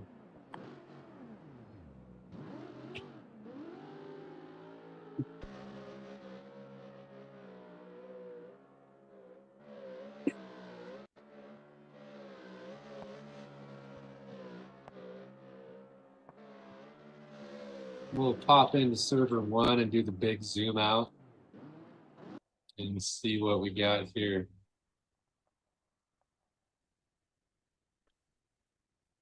It looks like Bailey has moved away from Waffles quite a bit, but really hasn't made up that much ground on Lauren. So that's going to tell me that Waffles is slowing, either for has some damage or is just going to play it safe. Because Waffles really isn't racing against Bailey right now. He's racing against Lauren and Dustin. So he can let Bailey go as long as he keeps Dustin behind. Where did Dustin go? Oh, Dustin fell way back. So Waffles has quite a bit of breathing room right now, because really he's racing a guy he's not going to catch and defending against a guy who's probably not going to catch him.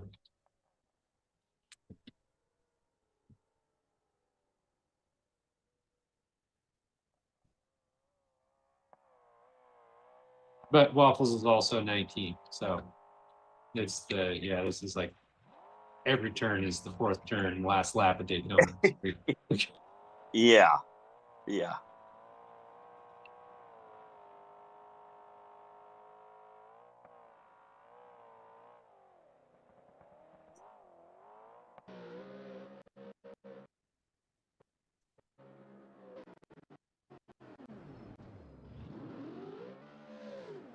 Looks like Waffles is catching up to Rob Reno, but I have a feeling Rob Reno is is a lap down. He's a lap down from leader, not from Waffles yet. So this is a pretty long race. I didn't think we'd see as much lap traffic as we are, but Yeah. when these cars get damaged, they get really hard to drive, like really, really, really hard. Yeah, I'm kind of surprised as well. And Lauren is still ripping. We'll tail along him real quick, and we'll be able to tell. Let's see if his car's pulling to one side or another. Kind of looks to me like he's running the line that he wants to be on. So, and if you can keep the car on the line you want it on, that probably means the car's not broken. Because even with a new car, that's difficult. Really? So coming in a little chicane here. This is the death zone here. The Optima batteries freaking. This section is just all those barrels are alive. If you touch one of those barrels, you will not have a wheel, and they just eat it. But these guys have learned, similar to downhill mountain bike racing, you do not make eye contact with the trees. Just as these barrels, it's saying, you just don't look at them. Just look past them.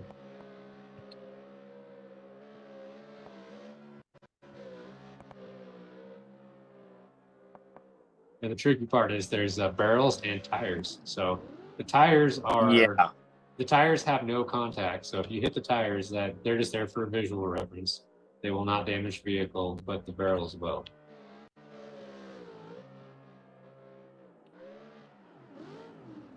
But as you can see, it can be done. You can just thread needle right through there. And on the final lap, the guys, instead of going back up this hill, will be banking through this start-finish line right now, which we see Lauren doing at the moment. She's going to cross the line with a 1:21, hour 21 minutes, 26 seconds. Wow. So they were at 20 minutes past my initial estimate of what the leaders will be crossing the line in. So that's a good run. Looks like Lauren had 1 trail repair and 0 pits. So as looks like Waffles is going to be the next racer across the line to take the finish, and Rob Reno's still going to have another lap to do. So we'll be able to see how Waffles did if he pushed that no button at all, going through this little death zone.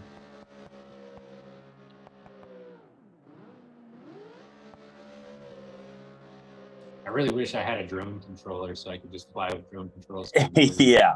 The keyboard and mouse is a little not quite ergonomic.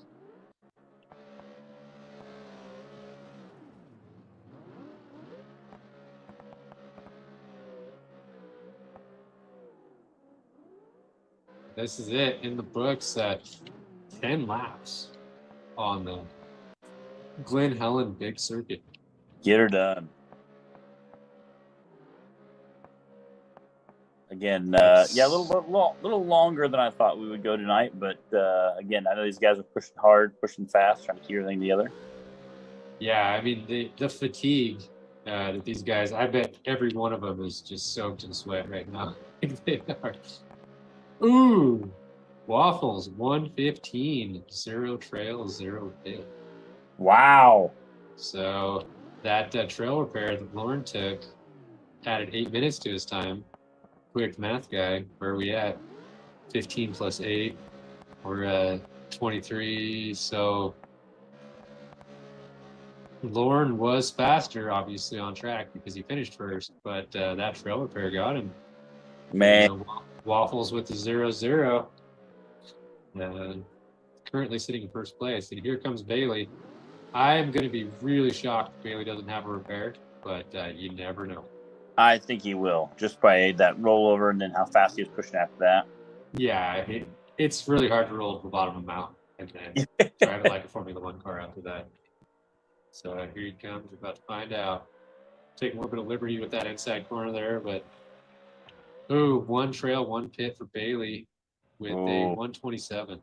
So considering he had 1 trail, 1 pit, that is ripping. Considering the next guy to cross the line is going to be a lap down. And those are fast times. So Dustin Girding here, he will be the next guy to cross on the lead lap. It's like at this point, everyone's kind of by themselves, pretty dispersed.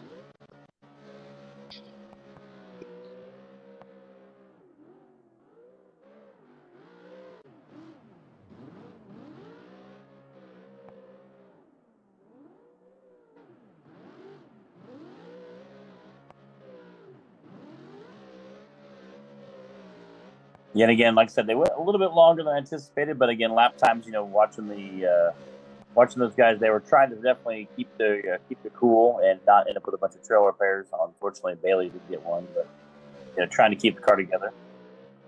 Yeah, it's very rare that our race times go over an hour anymore. It used to be an hour would be a winning time, but now it's these guys are coming in like 45 minutes, 40 minutes on stuff. But this one seems how it's 10 laps. I understand. Yeah, it's going to be longer. And then next week's race, the Big Kahuna, definitely making a popcorn because it's going to be a long one.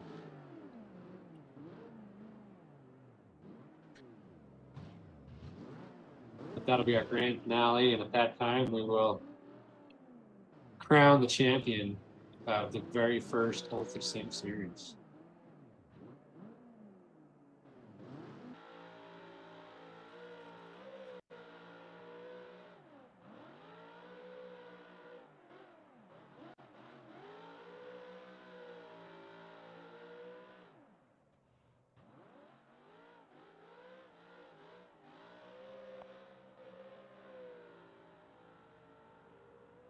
Oh, and APC did get around Dustin. Oh, wow. So he came in with the 125, physical third with 1 trail repair. We'll see what Dustin has for repairs.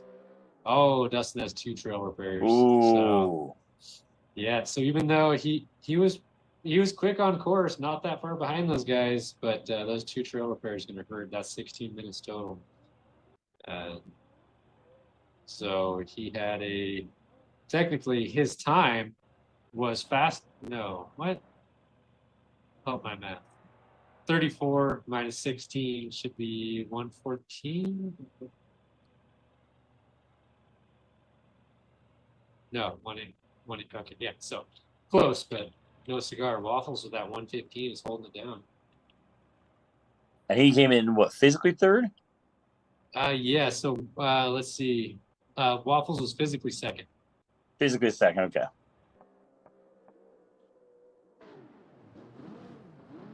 And he kind of landed himself in that Goldilocks zone there that we were talking about earlier, where he's not going to catch the guy in front of him, and the guy behind him is probably not going to catch him. So he can kind of focus on not damaging the car. And I do not believe he had to take fuel. Unless he started with less fuel than max capacity, he probably did not have to take fuel during that race. To where I think everybody else would have to at some point. Yeah. Yeah, I think the trail repairs were pretty intense on this one. Yeah, that's going to hurt. And a lot of people think the trail repairs are harsh, and others say they're not harsh enough. Because in reality, I mean, what are you actually going to get done in 8 minutes on an off-road car? It's broken. Yeah, nothing. You can assess the damage. No, yeah. You can. I know guys that can barely get out of the car in 8 minutes. Much less get out and fix something. You could change a flat tire. So, like, you know, if you're a well-organized group, you could change a flat tire in 8 minutes, no problem. Okay, But, I've also seen some very long tire changes as well. Absolutely. You get to the end of the day, you're exhausted, your arms are jelly, you're you sweat out all your bodily fluids, you're not thinking clearly. It might be getting close to sundown. You know, you're in the middle of nowhere, you're hot, or you might be cold again because all the sweat has now turned to chill. The wind is blowing. You know, it could be a very, very slow tire change. Definitely. I've never changed a flat tire in under 8 minutes, but, you know, that's just bad. I've changed them in under 8 minutes, but that was on the side of the road with like perfect conditions. You know, I'm not in the desert. And, you know, I hopped out of my Cool Breeze car. I just got done having a cheeseburger probably. I'm not doing one in the middle of the desert after, 12 hours of endurance racing. Right. You know. And then usually when guys push that repair button on the trail, it's not because of flat tire. It's because the car won't move anymore.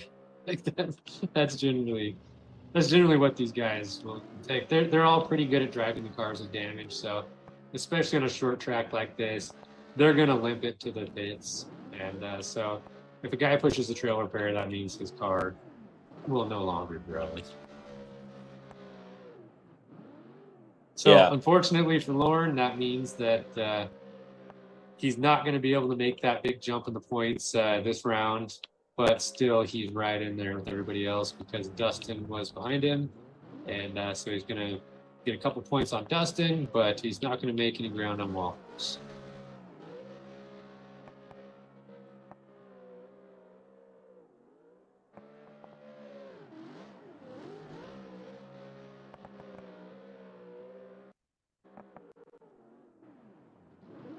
And you said server 2 was staggered this evening? So server 2 started slightly later than server 1. It looks like Tig is done. Let's see where Tig was. Tig was 127 with 1 pit, 1 trail. Frog came in 122, 0 trail, 1 pit. Server 1, we got Rob Reno about to come across the line. We'll see where he's at.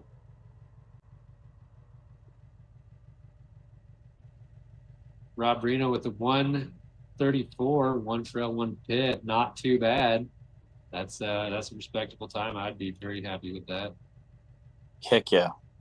And then Kyle came in with 148, but he had 3 trail. Those 3 trail, that's going to hurt. Wow. That's 24 minutes. Yep. So he was moving. Hour and 24 minutes to now you're an hour and 50 minutes. You know, I mean, I mean, that's Yep. crazy. Yeah, he was definitely not slow, just corrected time.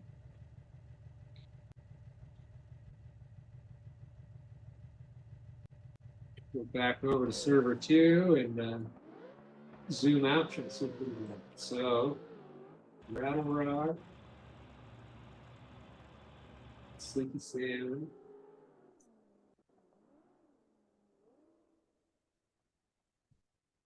Alex, and Twisted Motorsports are all still on course in server 2.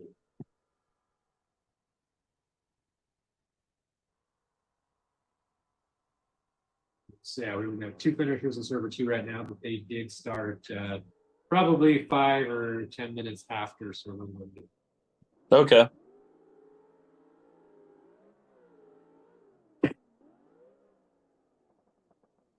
So a little example of desync. That's not what it looks like on screen. And that's one of the things that originally made BeamNG so popular is it has a ridiculous damage point where almost every part on the car has its own line of code assigned to it that can receive damage, not only performance-wise, but visually. And judging by the way Rattle Rock's driving right now, his car is pretty haggard. We just can't see the exact detail of it to where that's where, like I mentioned earlier, if he was streaming his race, we'd be able to see exactly what's going on. But right now, I'm assuming he's missing at least one tire or has a flat. And again, when you're this close, just battle through and make it work. Yeah, we got Slicky Sam. He's looks like his car is running pretty well. He has 3.4% fuel left. That could be enough to get across the line. There is a pretty good full throttle section coming up. We'll see how much that drains it out of there. And Slinky Sam, he's really the man behind all of this, who came up with the automated timing systems we have now, and all that stuff was. And he designed a lot of the courses, especially on Johnson Valley. That's going to be his kind of baby coming to light next week.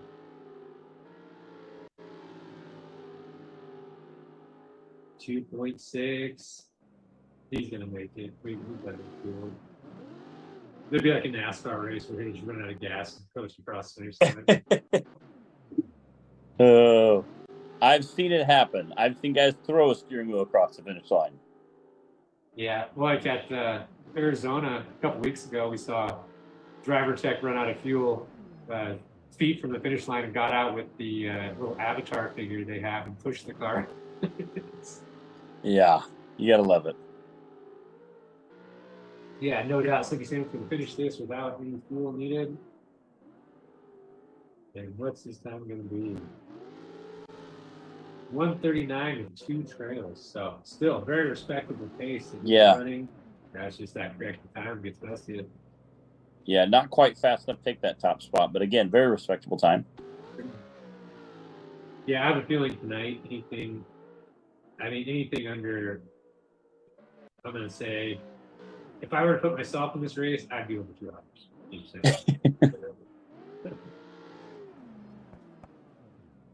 And I'm not that great at Beam, but I have been racing Sim for a long time, and just definitely want to salute these guys and hats off for what they've accomplished and how much skill they've built. Because I have real world off-road experience. I'm no slouch in sim racing, but this is very difficult to do. Like right there, we saw Twisted biking around that corner. He's in there. He is driving the pants off of the truck. I guarantee you, that wheel is sawing. Are most of the guys on their steering wheel settings, are they going lock to lock, or is this more of a quarter turn? So most people, once they get to this level of racing, are going on more of a half turn basis. Okay. To where when I originally started out with Beam, I had mine set up at full range, which was 4 turns lock. Okay. And you can almost lose a finger in the steering wheel, like trying, because a lot of the buttons that you need to access are on the steering wheel. Yes. And so when that steering wheel is just spinning back and forth, you can never really push those buttons without stopping. And we got Twisted Motorsports with a 125. Ooh, that's pretty quick. 0 trail, 0 pits. Cheers, Wow. amigo. Nice run. That's even more impressive. Yeah, that was a great run by Twisted. That's going to put him in the top spot in the server. Oh, actually, no, Frog. Frog was on the chair. That guy was way out of physical. So that just goes to show physically Twisted was pretty far back in the pack, but with that 0 trail, 0 pit, put him right up there with the top guys. Yeah, that's incredible. It looks like we have Alex on track here still. He's a guy he raced with us a while ago. We haven't seen him for a bit. He's really big into rock bouncers. He makes vehicle mods for Beam actually, and is building some pretty nice rock bouncer buggies. I don't know if any of them are done yet, but when they are, it'd be pretty fun to try those out. Heck yeah. Time to come out to one of our races and have a good time with them. We always have a lot of fun. Yeah, he's an East Coast guy over there somewhere. I'm not sure where he lives, but definitely a big fan of the bouncers. And I think he's mostly building Tim Camry cars right now. Because I guess, I mean, if it says if you can rub a Genie's Lamp and ask for a rock bouncer, it'd probably one of those. Yeah, heck yeah.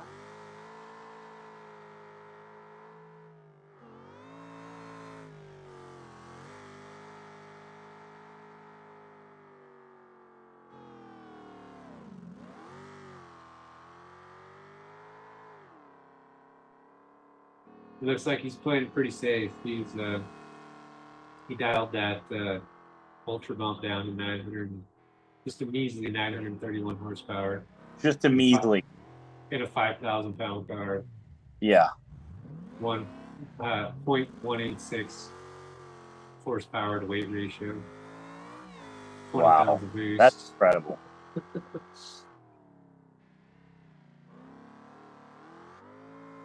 I'm glad to see you guys running this car. I really like it. And the guy that made it, DW, he's a cool guy. He allowed us to use it because technically you're not supposed to use any cars in a server without permission, or you can use any car you want without permission. So we like to keep it on the up and up, make sure everybody gets permission to use the content and use it for it. Yeah.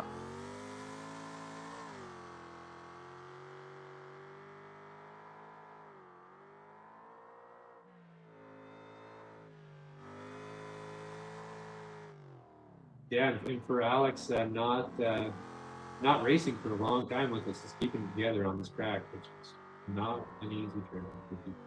There's a lot of barriers. He's going to pull into the pits. I'm wondering if maybe he has more than one lap left.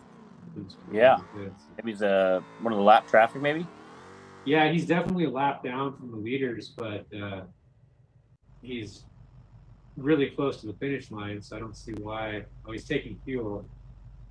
So we'll see what he's gonna do. If he has a whole nother lap ahead of him, I can see taking fuel. If not, the finish line is just around the next corner here.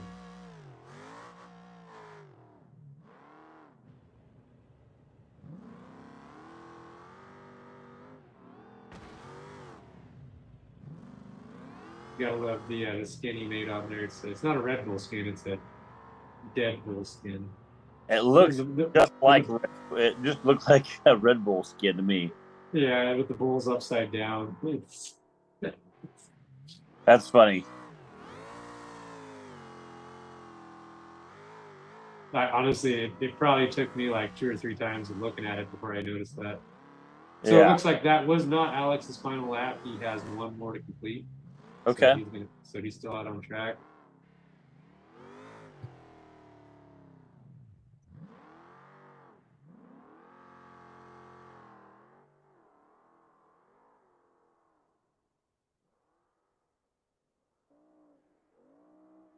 Pretty cool track here. That this was originally a track from RCC, Rough Country Crawling, that they made for Glen, Helen. It was a little different, we modified it. But the height map was captured from satellite imagery. Okay. From like the county GIS. But you can see these motocross tracks over here. That's how much detail that the satellite imagery actually picked up. That's incredible. We didn't touch any of that. That's how it came in. And one of the cool things we're looking forward to in the future for this is some more endurance races, because we have all these ridges and all these little valleys out here to where we can get some pretty interesting laps going. Yeah. It has all the cool industrial zones down here that, in real life are not something you can see a crane right there. When you zoom out, they look a lot more noticeable. But we go over race through the industrial sites too. I just like to make a spot out of these like dirt piles and stuff. So that's how that dirt pile looked when the satellite flew over, and make some cool freestyle jumps over here, so people can move off like we saw at that last race. Yeah, there's another motocross track over here. Wasn't something we were really looking to capture, but just it was in there, so got it. But that's how detailed these games are. Definitely a way to get your car dialed in to work your suspensions, pretty spot on. Oh yeah, sure.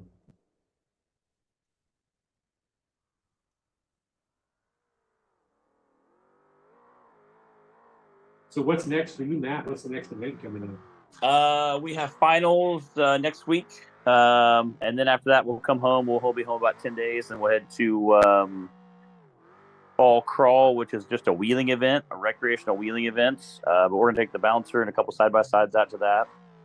It's in Harlan, Kentucky. Our finals will be in Wildcat, Kentucky. So 2 events in Kentucky, but they're like on opposite ends, really. One's more Midwest, middle of Kentucky. One's more like east or far east Kentucky. So one will probably go through Indianapolis and go down. The other one will go actually to Cincinnati, Ohio, and go down. Those are the next 2 big events we have, and those will be pretty good time. Like I said, finals is great. Like 3 or 4 days of racing. We have 4 different courses we'll do. We have our youth class. We have a VIN class, which is kind of like a stock, like a 4600 class. Limited stuff. And we have 3 classes of side-by-sides, basically a stock class, a modified, and then a bounty series, which is the bounty series does the same courses as bouncers. So but all like of our guys' unlimited steroid class kind of. Do what? That's like the unlimited steroid league kind of. Yeah, it's just bananas, crazy stuff. And so that'll be our final as well. So we'll have a couple days of racing there, 4 courses total, which is double what any other race is. So finals is always kind of bananas. Everybody kind of lets it, puts it out there on the line and just kind of goes crazy with it. It's definitely a wild time. You come home with a broken buggy usually, just because everybody's, it's a little harder. We start out pretty easy, but the courses get harder as the weekend goes on. It's the last race of the season, so kind of stuff you're going to scare your neighbors with. It's a pretty good time. Right. So if I'm hearing you right, it's one of those events where if you don't break your car, you probably didn't really take advantage of the event. Yeah. We break our car a lot. There are some races we don't break, but we also maintenance it pretty heavy as well. I would compare it to like, some of our stuff is, I always like to pick on some of the Ultra 4 guys. They're like, well, we race. And I'm like, we race off road, some of the hardest trails out there. I'm like, yeah, but we do it as fast as we can. We run the biggest axles and big, it's always kind of almost amusing to look at Ultra 4 guys, how light duty their stuff is compared to what ours is. I run a 1-inch, a hind bolt, so it's just some of the stuff we do is so beefy. We run 40 spline shafts and big, huge bells, 14 bolt, front and rear, big, gnarly stuff, just because we hit stuff so hard, where Ultra 4 cars have to keep the car together, kind of like we saw some guys tonight with the, the trail repairs. We only run for a minute. We don't have the luxury of having a trail repair. We have a 4-minute time limit, depending on the course, sometimes we'll be 5, sometimes we'll be 6 minute time limit, but average is 4 to 5 minute time limit. So if you can't complete in 4 or 5 minutes, something is clearly very, very wrong. And if you break one axle and you go from 4-wheel drive to 3-wheel drive, you will not complete the course. So, it's make or break. Yeah, it's a make or break situation. And you only have, I've seen courses we've been on before in the good old days where the fastest time was like 16.9 seconds, Oh, wow. So, the car has to live for 16 seconds. We don't care what happens. A car just has to live for 16 seconds. So, you're going as hard and as fast as you can, and the margin for error is so microscopic. It's insane. You guys ever channel failure points in your vehicle? So, do what? Do you like designate a failure point that's easy to repair at any point in that, or is it just make it as strong as possible all of it? A little bit different views from different people. I kind of like having the weak link being like the U-joint. U-joints and drive shafts are pretty cheap. Yeah, something easy to change, right? And they're pretty, and they're, oil. Yeah, and they're really easy to change. That's a great point. They're super easy to change. Anybody who's ever had a Toyota or a Cherokee, Wrangler, whatever, went out and thrashed on one, or even a 1-ton truck out there thrashing on some 1-ton axles, and you break a U-joint, you're $15-$20, depending on the size of the U-joint, obviously. $15-$20, and you're back on the trail having a great time, And, I've seen some very sketchy U-joint changes on the trail before. So, definitely, something like that to me, I'd rather replace a U-joint than something really like an output shaft on a transfer case. Because now it's kind of a hard pain to train. You're taking drive shaft, transfer case, transmission all out, I've seen guys break output shafts of the transmission. So you can have some pretty crazy failures. I'd rather see something kind of minor. I've seen guys break cranks in the middle of them, which now you got to pull the whole motor, tear the whole motor apart. It's a lot. Yeah, that's a rough weekend right there. It is. And I kind of like having that weaker failure point. That being said, some guys out there that build it bulletproof, they build everything the best they can, and their goal is to never break anything. And usually they don't. They go out and they wheel hard and they don't break nothing. And, they race hard, they don't break anything. And then they go home and, maintenance everything very, very well. Some of the best guys, obviously, like Cameron. Yeah, that's definitely the professional way of doing it. It's just not fighting for it to break it all. Yeah. I tear the whole thing down each race. Yeah, I kind of like having a little bit weaker U-joint just because if something is going to go, it's kind of a nice place. And, I have drive shaft catches and, so that what's going to catch the drive shaft. And in theory, it's going to be easy to fix. We can fix that. We do at every one of our races. We break a course in the morning and then a course in the afternoon. So you have a bit of intermission. So if you do break a course and you have a team with you, you can get that drive shaft changed pretty quickly and pretty easy. So that way you can get back to racing and getting back to having fun and enjoying it. So, if you are going to break something, that's a pretty easy break to fix. Yeah, and we got Alex. He's coming back around past the pits again, and we saw him take on fuel last lap quite a bit, and he just hit 0% at the pits. So I don't remember how much fuel he put in, but it was something like 20%. So that was wild that he burnt that much fuel in one lap. I think it has to do with how much the boost was turned up on that car. Like he just has a short ways to go, so you got to splash a couple gallons in it, and it'll be off again. But the reason I ask you about the failure points is ever since I've been a kid, I've been watching Formula Off-Road. So for the better part of 30 years now, I've been watching Formula Off-Road. Not like following it, but just when I see it, I watch it. And they always had shear points kind of built into the cars. That way, when they tomahawk down those big hills, then the axles will actually break off on a area that has bolts in it versus damaging the axle housing. Yeah, no, I've seen like with industrial equipment. I have a buddy who has a machine shop, and they do a lot of work on my vehicle, and so we make some parts. They take great care of me, and they have shear pins. They do a lot for industrial stuff, and they've had me do some welding for them before, and so I'll weld the tabs on the shear pins, and it's a special pin designed just for, if the machine breaks, it just basically you have this big long, kind of a nadir pin type thing. You might put 2 of them, you might put 40 of them there, depends on the piece of machinery, and it actually has a groove, like an 1/8 inch wide, 1/8 inch tall groove worn in it. That way it shears that pin off, you just grab another pin out of the bucket, slap a new one in, and you're back to business in a couple minutes. Yeah, that's awesome. So I mean, I think that if you look at it as the wear section of it, and so you really you can look at it. Well, we could create this really great pin. Well, then it tears the pin up. It tears up the piece of it's in there. It tears the housing up.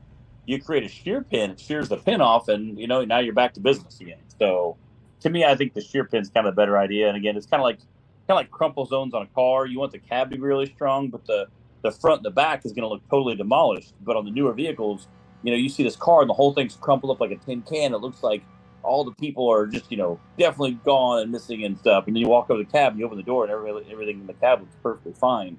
Because it's designed to kind of crumple in certain ways and shapes, and that's what's going to keep the occupants as safe as possible inside. So I think that, looking at it from a design standpoint, I think it really has some advantage there.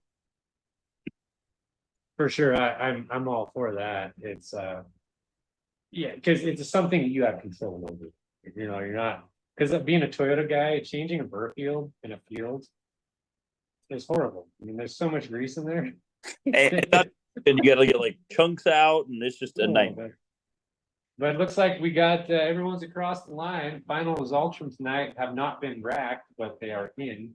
So I'm just going to scan through the list real quick with my eyes here and try to pick out the top time. And that looks like Waffles with a 1:15:07.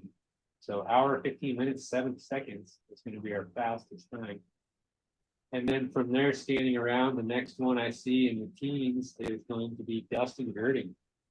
We watched him kind of drop back in the race there, sort of pacing himself, taking it easy at a certain point, letting people by. Looks like he was trying to keep those repairs down, and they paid off, got in the second place spot. And then from there, I see a 1:21 by Lone Star, who had the physical lead for the most time, but had that trail repair really hurt him. Because uncorrected time, he was definitely on a good pace. And then moving back down the line, I see a 1:22 by Frog, which Frog, like I mentioned before, hasn't raced with us for a long time, but he's one of the guys just knows how to show up and go fast. So hats off to Frog, great run for him. And then from there, 1:23 by SPT, put out another good time. Then we got LAPC 1:25 and Twisted Motorsports 1:25. Let's see who had Twisted Motorsports got him. So really close racing all through there. Yeah, good turnout tonight. Thanks everyone for showing up and racing. That was great battles going on the whole time. Kept everybody honest. I didn't see anybody really. Like we saw some people that kind of turned it down a notch just to save their cars, but still they had to maintain a pretty fast pace to stay ahead of the rest of the pack.